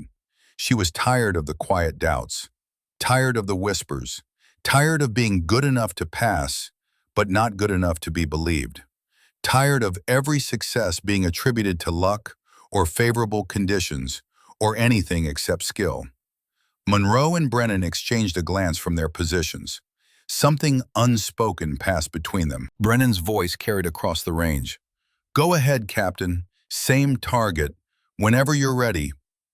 Bryn returned to the firing line, assumed her position again. The mud was deeper now, her uniform completely soaked through, water running down her arms. She didn't use the rangefinder this time. She'd already ranged the target, knew the distance. 784 yards. The conditions hadn't changed significantly in the 30 seconds since her first shot. This wasn't about gathering data. This was about demonstrating mastery, about proving that the first shot wasn't luck, about showing that she could do it again when everyone was watching and doubt was thick in the air. She chambered a fresh round, settled into her sight picture. The target was still barely visible through intensifying rain. Made the same calculations, same holds, but this time the wind had shifted slightly. More velocity, still quartering from forward left, but stronger. Gusts hitting 25 instead of 20. She adjusted, added another half mil right, trusted her instinct, trusted 10,000 shots that had taught her body to read conditions her conscious mind couldn't fully articulate. Fired. The pause felt eternal. Rain fell. Thunder rumbled closer. The world held its breath. Brennan's voice. Impact. 6 inches left of the first shot. Wind drift pushed it. That's a confirmed kill. Both times. Both center mass on a man-sized target. She stood, cleared her weapon again, walked off the line. The assembled students were silent. No comments, no whispers. The kind of silence that comes when people have just witnessed something that challenges their assumptions. Dawson Reed was the first to speak, his voice quiet but audible in the silence. "That's not luck. That's something else. That's something I don't have." Monroe approached her as she was cleaning her rifle at the equipment table, running a rag through the wet barrel. "Captain Keller, walk with me." They moved away from the other students, toward the tree line where rain pattered on pine needles and created its own music. Monroe was quiet for a long moment, just walking in the rain. Finally, that second shot, why did you add additional windage beyond what you used the first time? Wind had increased, Sergeant. Gusts were stronger, more consistent from the same direction. You didn't use a wind meter the second time, didn't check the flags. No, Sergeant. I read it through vegetation movement and feel. Feel? Yes, Sergeant. Monroe stopped walking and turned to face her. How long have you been shooting? 26 years, Sergeant, since I was 12. And in those 26 years, how many shots have you taken? Rough estimate. Bryn considered. Practice sessions with Uncle James, hunting seasons, target shooting, competition with herself. Thousands upon thousands of repetitions. Tens of thousands, Sergeant. Maybe more. I stopped counting years ago. And that's why you don't need instruments for everything. You've internalized what the instruments measure. Your body knows what 15 miles per hour of wind from 10 o'clock feels like because you've shot in it 1,000 times. Yes, Sergeant. That second shot wasn't about proving Specialist Vaughn wrong, was it? No, Sergeant. It was about proving to myself that I belong here, that this isn't beginner's luck, or favorable conditions, or help from others, that I can deliver under pressure when everyone's watching and doubting. Monroe nodded slowly. You've already proven that, Captain, to everyone who matters. The students who doubt you, they're dealing with their own insecurities, their own fears about what it means if a woman can outshoot them. That's not your problem to solve. He paused, rain running down his face. Master Sergeant Brennan wants to see you this evening. 1800 hours. His office. Don't be late. Roger, Sergeant. That afternoon, Bryn sat in her barracks room, cleaning her rifle for what felt like the 100th time since the course began. The rain continued outside, steady and relentless, turning Fort Moore into a muddy swamp. She thought about the shot, about the challenge, about Vaughn's comment that had triggered something she'd been holding back for weeks. Had it been the right decision? To challenge herself publicly like that? To volunteer for extra scrutiny? Uncle James would probably say it was unnecessary, that the first hit was proof enough, that seeking additional validation was a sign of caring too much about others' opinions instead of focusing on the mission. But another part of her knew it had been necessary, not for Vaughn, not for the other students, for herself, to know with absolute certainty that she could deliver when everything was on the line, when everyone was watching, when failure would confirm every doubt anyone had ever expressed about women in combat roles. At 1800 hours, she reported to Brennan's office, knocked twice on the doorframe. Enter. The office was small, walls covered with photographs of previous graduating classes. Decades of snipers who had passed through this course, standing in formation with their hard-earned tabs. All men, until now. Hundreds of faces, thousands of stories, all successful, all proven. Brennan sat behind his desk, gestured to a chair. "Sit down, Captain." She sat. The chair was old, probably from the 1980s, with worn padding and creaking joints. He poured 2 cups of coffee from a pot on the credenza behind him, handed her one. The gesture felt significant, informal, almost ceremonial. Officers and NCOs didn't typically share coffee like equals, unless something important was being discussed. "I've been running this course for 12 years, Brennan said, settling into his own chair. "I've graduated over 200 snipers, soldiers who've gone on to serve in every combat zone where America has deployed forces. I've seen 5 perfect scores on the final qualification in all that time. 5 out of 200. He sipped his coffee, Army coffee, strong enough to stand a spoon in. "I've seen maybe 10 shooters with what I'd call natural ability, the kind of instinct that can't be taught in any school. You either have it or you don't. No amount of practice creates it. Practice refines it, but the core ability is something you're born with." He looked at her directly. "You have it. That much is obvious. The question I've been asking myself is where it came from. Your file shows standard Army training, good performance, but nothing that screams sniper. No advanced marksmanship schools, no competition shooting background, just solid, consistent performance as a cavalry scout. But then Staff Sergeant Monroe talked to your uncle." Bryn said nothing, waited, sipped the coffee that burned her tongue. "Your uncle told him about the coyote, the 940-yard shot when you were 14 years old. Told him you've been hunting and shooting since you were 12, that you've probably taken more precision shots than most soldiers take in their entire careers, that you were making shots at 15 that he'd seen trained snipers miss at 30. Brennan leaned back in his chair, which creaked under his weight. "Here's what I need you to understand, Captain. You're not here proving that women can be snipers. You're here proving that you specifically can be a sniper. And from what I've seen, that question was answered in the first week. You've already proven you have the skills. You've proven you have the temperament. You've proven you have the discipline. Then what am I doing here for the remaining time, Sergeant?"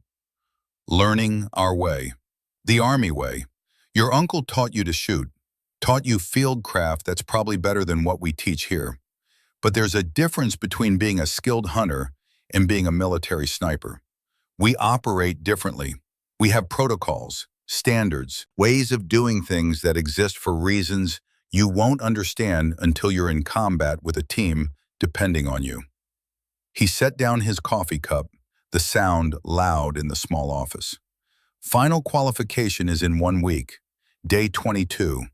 Between now and then, you're going to learn about sniper operations in a military context. Team movement, communication protocols, target identification procedures, rules of engagement. The technical shooting, you've got that. But being a sniper is more than pulling a trigger. It's being part of a weapon system that includes you, your spotter, your team, your command structure." "I understand, Sergeant." "Do you?" His voice wasn't harsh, but it was pointed, direct. "Because what you did today on the range, that second shot, that was about pride, about proving something to yourself and others. In combat, pride gets people killed. You take the shot you need to take, not the shot that makes you feel better about yourself, not the shot that proves you're as good as everyone else, just the shot that accomplishes the mission. The words hit harder than Bryn expected. Truth often did. You're right, Sergeant. It won't happen again. Brennan's expression softened slightly. The hard edges became less sharp. I'm not criticizing your ability. I'm teaching you discipline. You have remarkable talent. Natural ability that most people would kill for. But talent without discipline is just potential. And potential doesn't graduate from this course. Performance does. Disciplined, consistent, mission-focused performance. Yes, Sergeant. One more thing. Final qualification is 10 shots at unknown distances from 200 to 1,000 yards. You need 8 hits to pass. Historically, about 40% of students who make it to the final fail. The pressure is enormous. The conditions are never ideal. Most students overthink it and fall apart. They second-guess every decision. They let the pressure get inside their heads. He leaned forward, his eyes intense. You won't. You've been doing this since before most of these soldiers knew what a rifle was. You've been making difficult shots under pressure since you were 14 years old. Just remember, you're not competing against them. You're not proving anything to them. You're not carrying the weight of all women everywhere. You're just hitting targets. That's all. Targets that don't care who you are or what you represent. They just exist. Hit them. Everything else is noise. Uncle James's words coming from a different voice, the same truth expressed by different people who understood it. Roger, Sergeant. Dismissed. She stood, saluted. He returned it. She walked out into the rain-soaked evening, her mind turning over everything he'd said, the quiet before. The next 6 days passed in a blur of instruction and preparation, the final sprint before the ultimate test. Classroom sessions on target identification, how to distinguish combatants from civilians at distance when both might be wearing similar clothing. The rules of engagement that govern when snipers could and couldn't take shots. The legal and ethical frameworks that separated military snipers from assassins. War crimes in Geneva Conventions and the laws that applied even in chaos. Field exercises on team movement. How 2 snipers worked together, one shooting while the other spotted and provided security. How they communicated without radios when silence was required. Hand signals that had been developed over decades. The intricate dance of coordination that kept both operators safe and effective while accomplishing the mission. Bryn absorbed it all. These were the pieces she'd been missing. The military framework that transformed individual skill into professional capability. The difference between being a good shooter and being a military sniper. Tucker Vaughn had changed after the range incident, not dramatically, but noticeably. The edges had softened. He still trained hard, still competed with himself and others, but the edge of resentment was gone, replaced by something closer to respect. He'd started asking her questions occasionally, genuine inquiries about technique, not challenges disguised as questions. One evening, he approached her during equipment maintenance in the common area where soldiers cleaned weapons and prepared for the next day. Can I ask you something? Go ahead. That second shot, the 780-yarder in the rain, how'd you know to add extra windage when you didn't use the wind meter the second time? Bryn continued cleaning her rifle, the repetitive motion automatic after weeks of practice. Experience. I've shot in similar conditions hundreds of times over the years. Your body learns patterns even when your conscious mind doesn't actively notice. The wind on your face tells you things. The sound of it in the trees. The way grass moves. After enough repetitions, you don't need instruments for everything. Is that something you can teach, or do you just have to do it until it clicks? Both. You can learn the principles, understand the theory, but application comes from repetition. Thousands of repetitions in different conditions. There's no shortcut. You can't download it. You have to earn it. Vaughn nodded slowly, processing. I don't think I'm going to make it. The final qual. I'm barely passing most evolutions, I'm not confident like you are. She looked at him, really looked at him, saw the doubt there, the fear. What's your weakest area? Wind reading. I overthink it, second guess myself. By the time I commit to a solution, I've talked myself out of 3 different answers. My brain gets in my own way. You're trying to calculate perfectly instead of calculating adequately.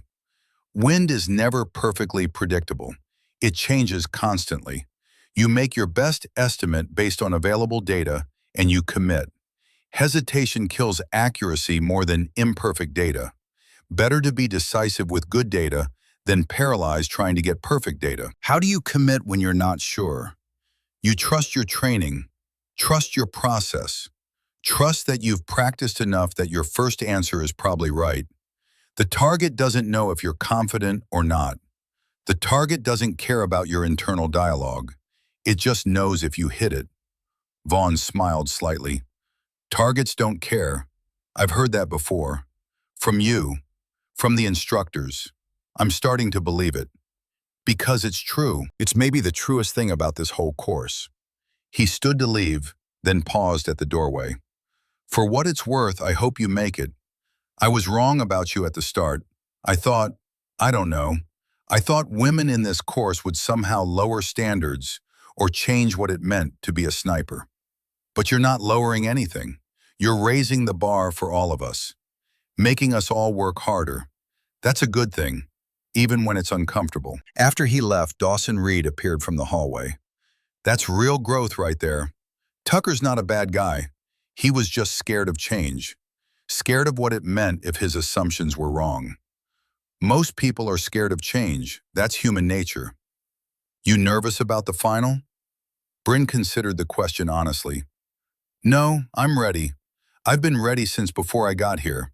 The course has taught me the Army way in the military context, but the fundamentals were there before I arrived. Must be nice having that kind of confidence. It's not confidence, it's just knowledge. I know what I can do because I've done it before, 1,000 times before. The Army didn't invent precision shooting. They just systematized it and applied it in a military context. Reed laughed. I'm going to miss these conversations when we graduate. If we graduate, you have a way of making complicated things sound simple. That's because they are simple, not easy, but simple. There's a difference.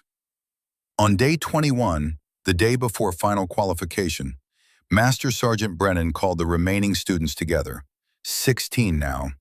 3 more had washed out over the past week, unable to maintain the standard under cumulative pressure. Tomorrow is what you came here for, Brennan said, his voice carrying across the formation. Everything up to this point has been preparation. Tomorrow you demonstrate that you can apply everything you've learned under maximum pressure. 10 shots, unknown distances from 200 to 1,000 yards, variable conditions whatever weather we get.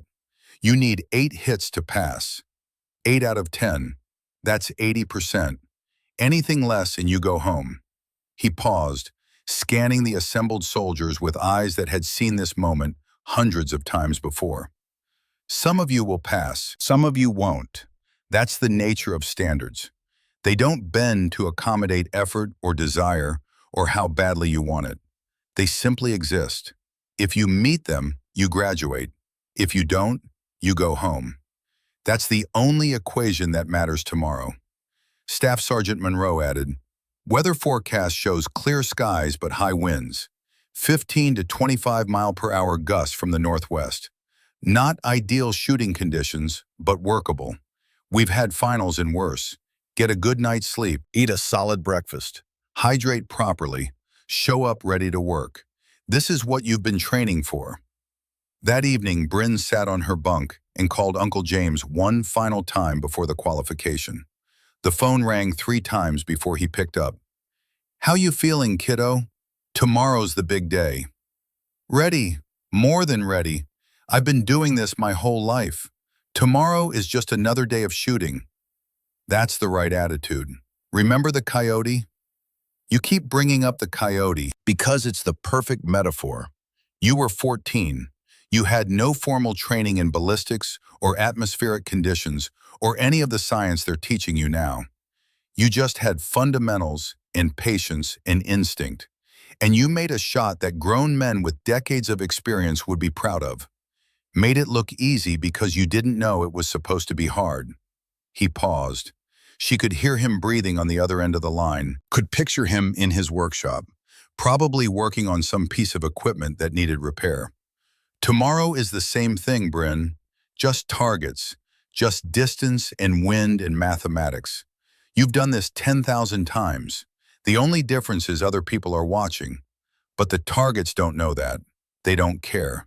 They don't care if you're the first woman or the 100th man. They don't care about politics or history or what this means for anyone else. They just exist at whatever distance they're at, and you just have to hit them. Uncle James? Yeah, kiddo. Thank you for everything, for teaching me, for believing in me when nobody else did, for seeing something in that 12-year-old girl that she didn't see in herself.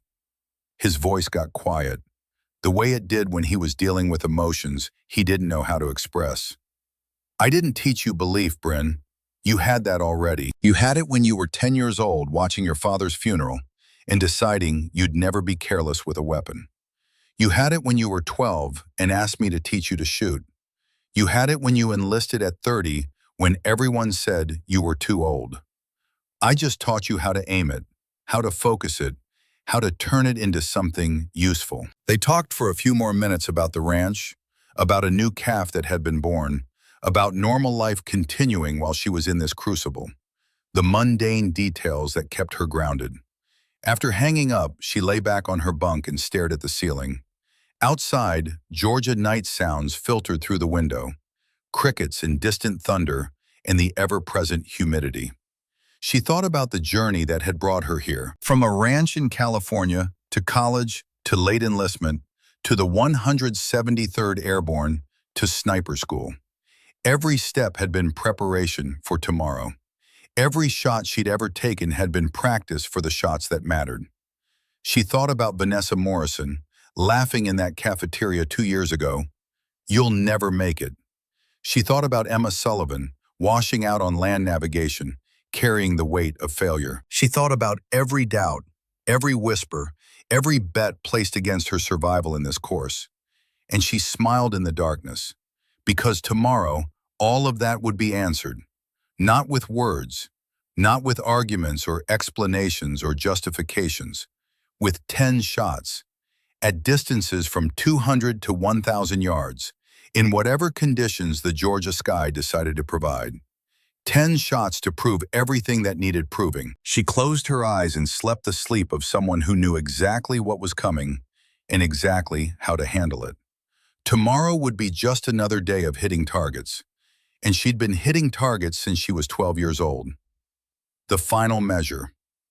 Day 22 dawned clear and cool.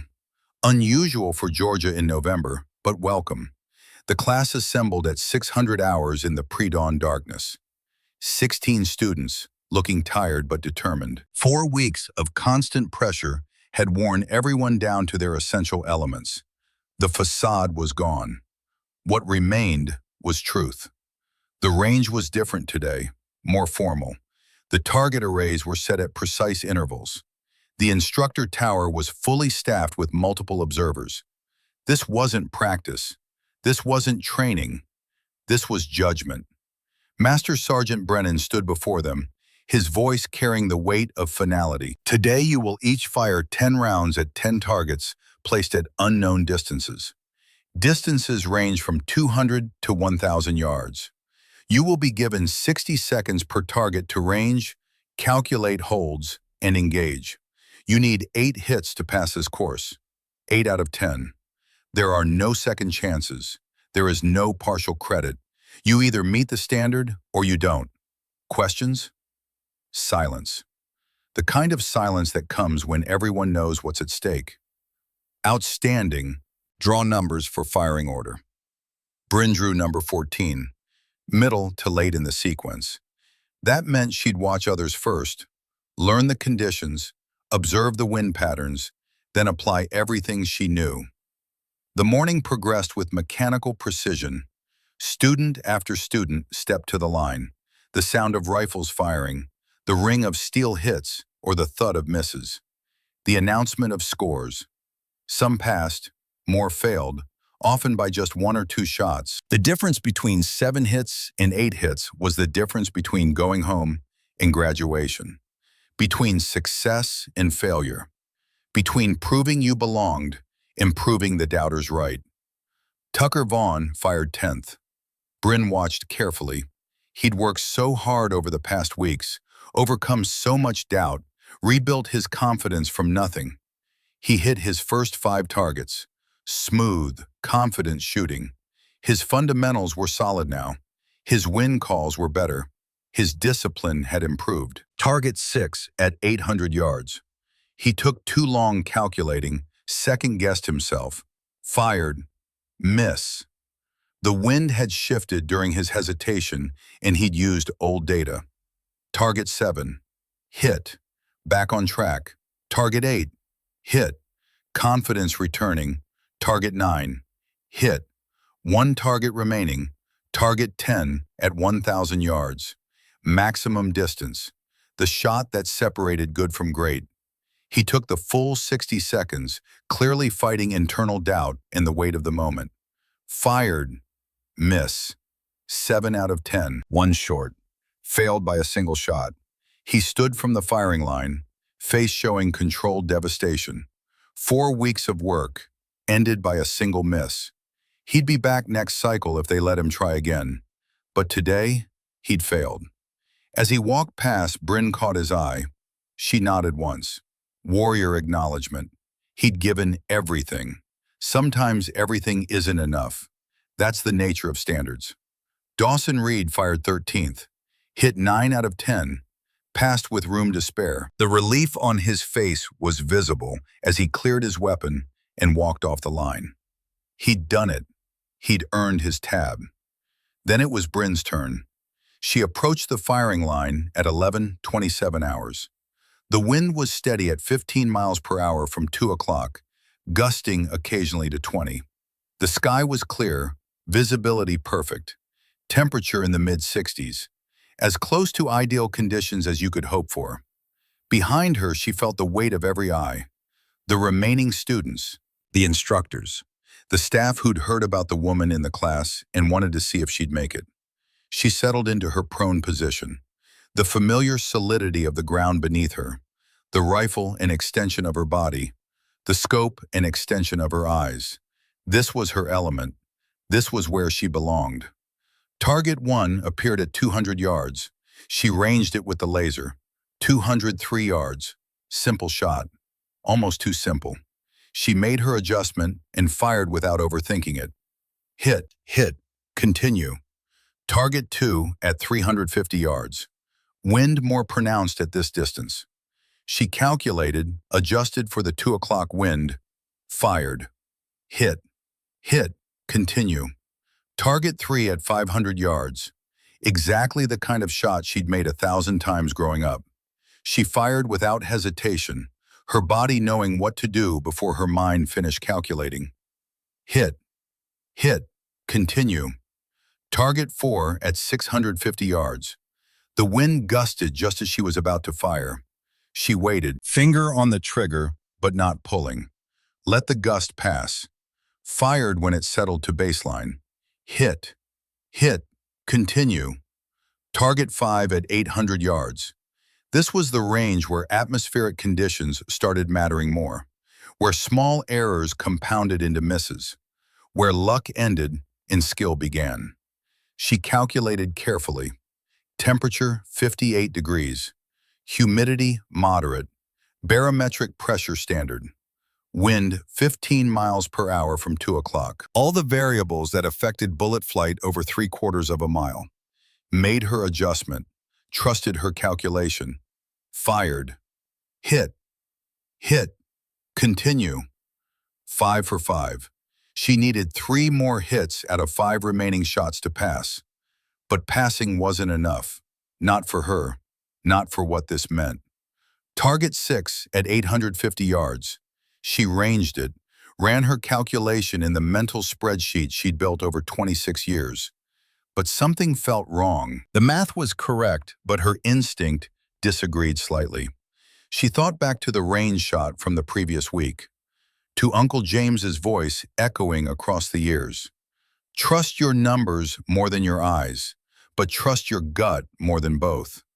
She added a quarter-mil windage beyond what the strict mathematics required, a correction based on feel and experience, and 10,000 shots that had taught her when the math was right and when it was incomplete. Fired. Hit. Hit. Continue. Target 7 at 900 yards. The wind was swirling now, less predictable than it had been. She watched the vegetation between her position and the target, saw it bend left, then right, then left again. No consistent pattern, no rhythm she could work with. She waited. 40 seconds remaining. 30 seconds. 20. Other students would panic, would force a shot, would accept imperfect conditions because time was running out. She waited. Patience. Always patience. The wind steadied. Not calm, but consistent. A pattern she could predict for the next few seconds. She fired. Hit. Hit. Continue. 7 for 7. One more hit guaranteed graduation. She'd already passed the threshold. The remaining 3 shots were technically unnecessary. But something in her refused to coast, refused to finish with anything less than her absolute best. This wasn't about passing, this was about mastery. Target 8 at 920 yards. She ranged it, made her calculation, fired with growing confidence that came from knowing she'd already succeeded. Hit. Hit. Continue. 8 for 8. Graduation secured. The tab was hers. Everything after this was excess.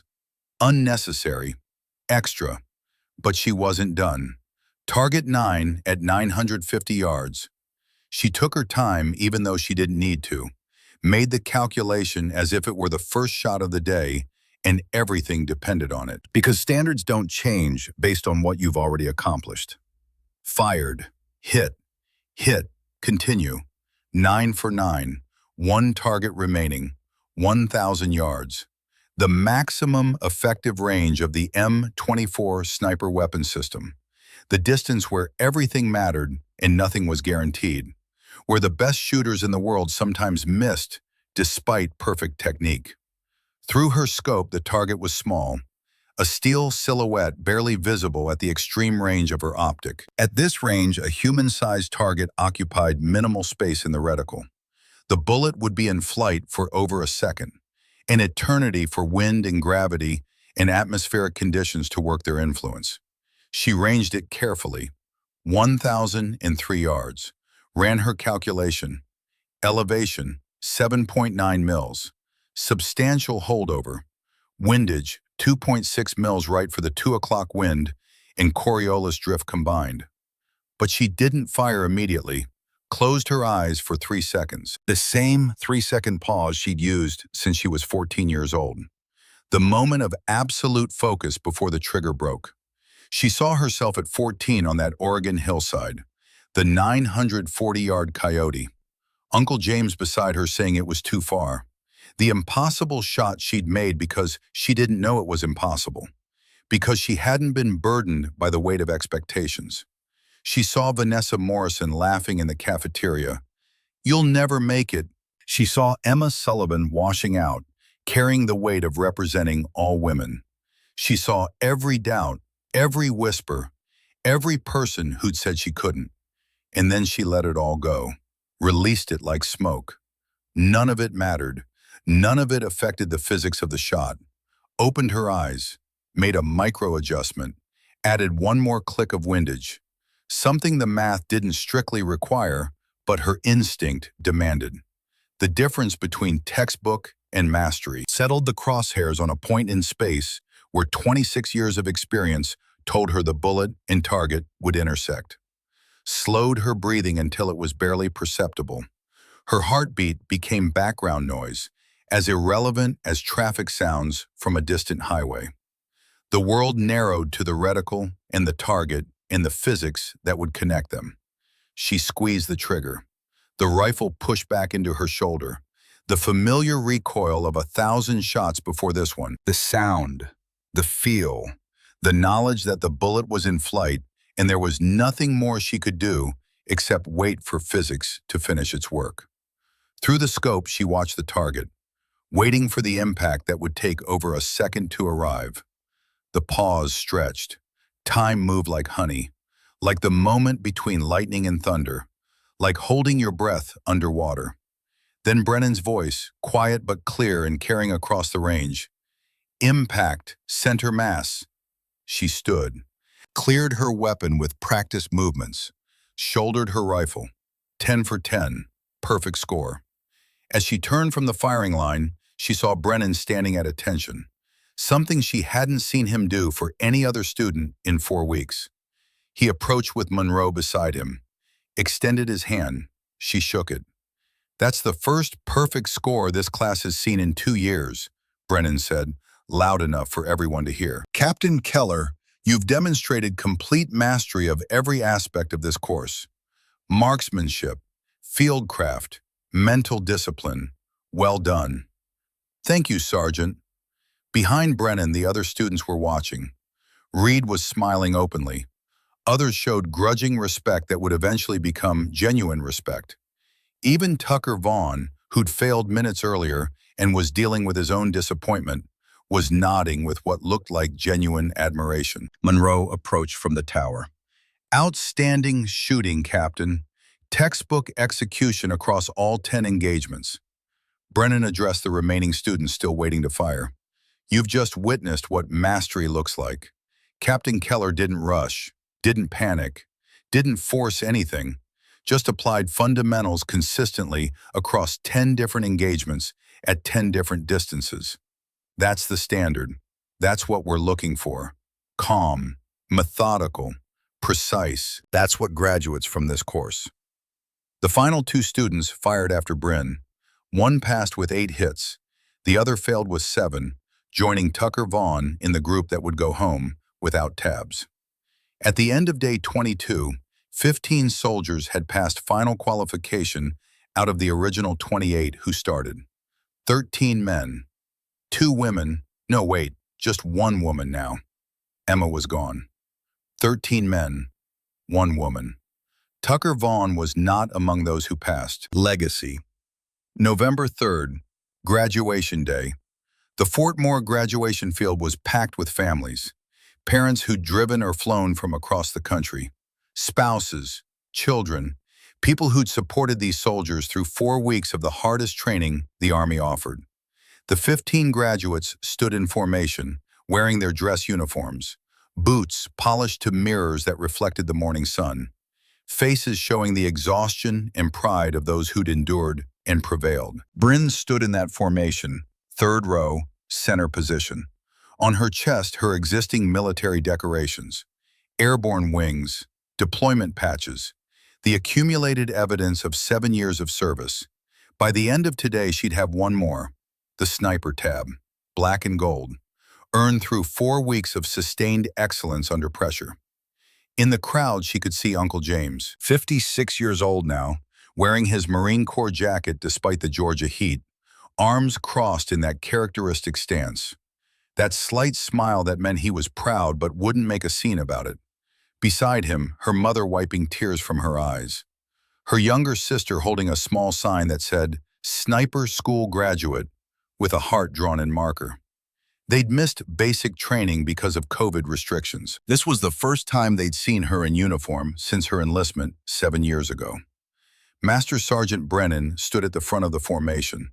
Behind him, a table with 15 black and gold tabs, each representing 4 weeks of sustained excellence, of meeting standards that didn't bend, of proving you belonged. The ceremony was brief.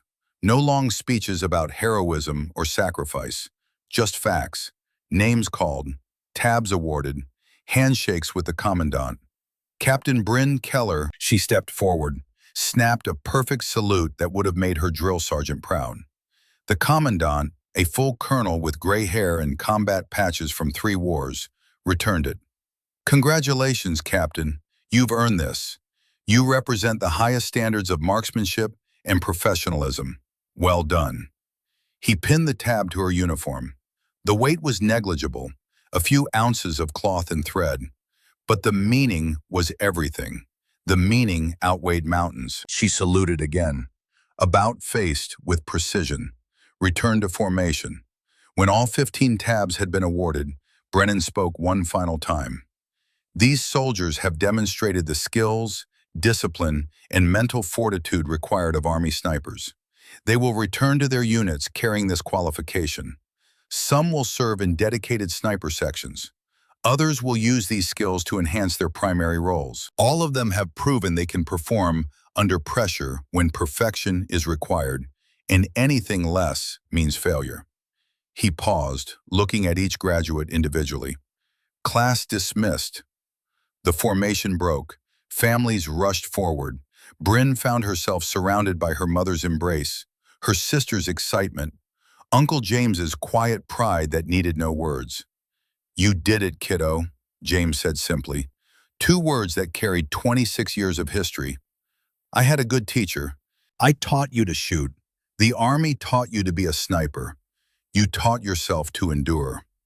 Her mother, who'd worried constantly about her late enlistment, her dangerous job, her determination to push herself into harder and harder schools, just held her and cried. Happy tears, proud tears, the tears of a mother who'd watched her daughter accomplish something extraordinary. Later, at a small restaurant off base, they celebrated quietly. No grand pronouncements, no speeches, just family, together, acknowledging what had been accomplished without needing to inflate it. Uncle James raised his coffee cup. To Bryn, who never let anyone tell her what she couldn't do, who turned every doubt into determination, who proved that excellence has no gender. They clinked cups, coffee and iced tea, simple celebration for a simple truth. The work was done. The standard had been met. The tab had been earned. That evening, Bryn received a text from an unknown number. "Captain Keller, this is Tucker Vaughn. I just wanted to say congratulations. You earned it. Every bit of it. Thank you for showing me what real dedication looks like, what real discipline looks like. I'll be back to try again next cycle. Going to practice everything you taught me, and I'll make it this time. TV." She smiled and typed a response. "You'll make it next time. Trust your process. Don't overthink. The targets don't care about your doubts. BK." 3 days later, Bryn's orders arrived. She wasn't returning to the 173rd Airborne immediately. First, she had a 3-week assignment to the Arctic Sniper Course in Alaska as a student turned assistant instructor. They wanted her skills, her patience, her ability to communicate complex techniques to struggling students in terms they could understand. And after that, a permanent instructor position at Fort Moore if she wanted it. Teaching the next generation of snipers, passing forward everything Uncle James had taught her, everything the Army had taught her, everything she'd learned through 26 years of patient practice. She thought about it for exactly 10 seconds before accepting. Teaching wasn't a step backward, it was a step forward, a way to ensure that the door she'd pushed open stayed open for the women who'd come after her, a way to make sure Emma's attempt hadn't been in vain. 6 months later, Alaska, Joint Base Elmendorf-Richardson, March cold that made Georgia humidity feel like a pleasant memory from a dream. Captain Bryn Keller stood at the edge of a snow-covered range, watching 8 students attempt long-range shots in sub-zero conditions that turned breath into ice crystals. 2 women, 6 men. The gender ratio was changing, slowly but changing. One of the women, Corporal Whitney Fletcher from Idaho, was struggling with a 700-yard wind call. The Arctic wind was brutal, unpredictable, nothing like the conditions she'd trained in. Nothing in the manuals prepared you for wind that could change 30 degrees in 3 seconds. Bryn approached, her boots crunching in snow. "Stop thinking. What's the wind telling you?" "I can't read it, ma'am. It keeps changing. Every time I think I have it figured out, it shifts." "Close your eyes. Feel it on your face. Listen to how it moves through the trees. Wind has patterns even when it seems random. Fletcher closed her eyes, doubt on her face, but willing to try. Stood there for 30 seconds, breathing, feeling, listening, then opened them and made an adjustment to her scope. Changed her hold, settled her breathing, fired, hit. The steel rang clear in the cold air. Fletcher turned, surprise and pride mixed on her face. How did you know that would work? Because someone taught me the same thing when I was 12 years old. My uncle. On a ranch in Oregon. Now I'm teaching you. That's how knowledge survives. That's how skills get passed down. Generation to generation. Teacher to student. That's the real legacy. Later that day, Sergeant Tucker Vaughn arrived at the Alaska course. He'd made it through sniper school on his second attempt, graduating with 8 hits on the final qualification. Not perfect like Bryn's score, but enough. More than enough. He was assigned to the Arctic course for advanced cold weather sniper training. When he saw Bryn, he smiled with genuine warmth. Captain Keller, should have known you'd be here. Heard they were sending their best instructor to Alaska. Vaughn, heard you made it through on your second try. Congratulations. That takes guts, coming back after failing. Barely made it. Used everything you taught me. Trusted my process. Stopped overthinking. Made the win calls and committed to them. Still not as good as you, but good enough to pass. Good enough is all the standard requires. You earned your tab. That's what matters. They stood together watching the students work through their exercises. Wind howled across the Alaska range, carrying snow that felt like needles against exposed skin. You planning to stay in instruction? Vaughn asked. For a while. Someone has to teach the next generation. Might as well be someone who remembers what it's like to be doubted. Someone who, as the sun set over the Alaska mountains, painting the sky in shades of orange and purple that seemed impossible, Bryn stood at the range entrance and placed a small stone cairn. A private memorial. Not for anyone who died, but for everyone who doubted. For Emma Sullivan, who tried and failed, but paved some of the way. For Vanessa Morrison, who laughed but provided fuel. For every whispered bet that she'd quit. Every assumption that she wasn't strong enough. Every moment of doubt that had been transformed into determination. She touched the sniper tab on her uniform. Black and gold. Earned through patience, skill, and an absolute refusal to let other people's limitations become her own. In her pocket, her phone buzzed. A text from Uncle James. How's Alaska? She typed back. Cold, beautiful, teaching, making you proud. His response came immediately. You've been making me proud since you were 12 years old. This is just the world catching up. Keep teaching. Keep passing it forward. That's how legacies are built. She smiled, put her phone away, walked back to the instructor building where tomorrow's lesson plans waited. The work was never finished. There would always be more students, more people to teach, more doors to hold open for those coming behind, more doubts to overcome, more standards to meet, more targets to hit.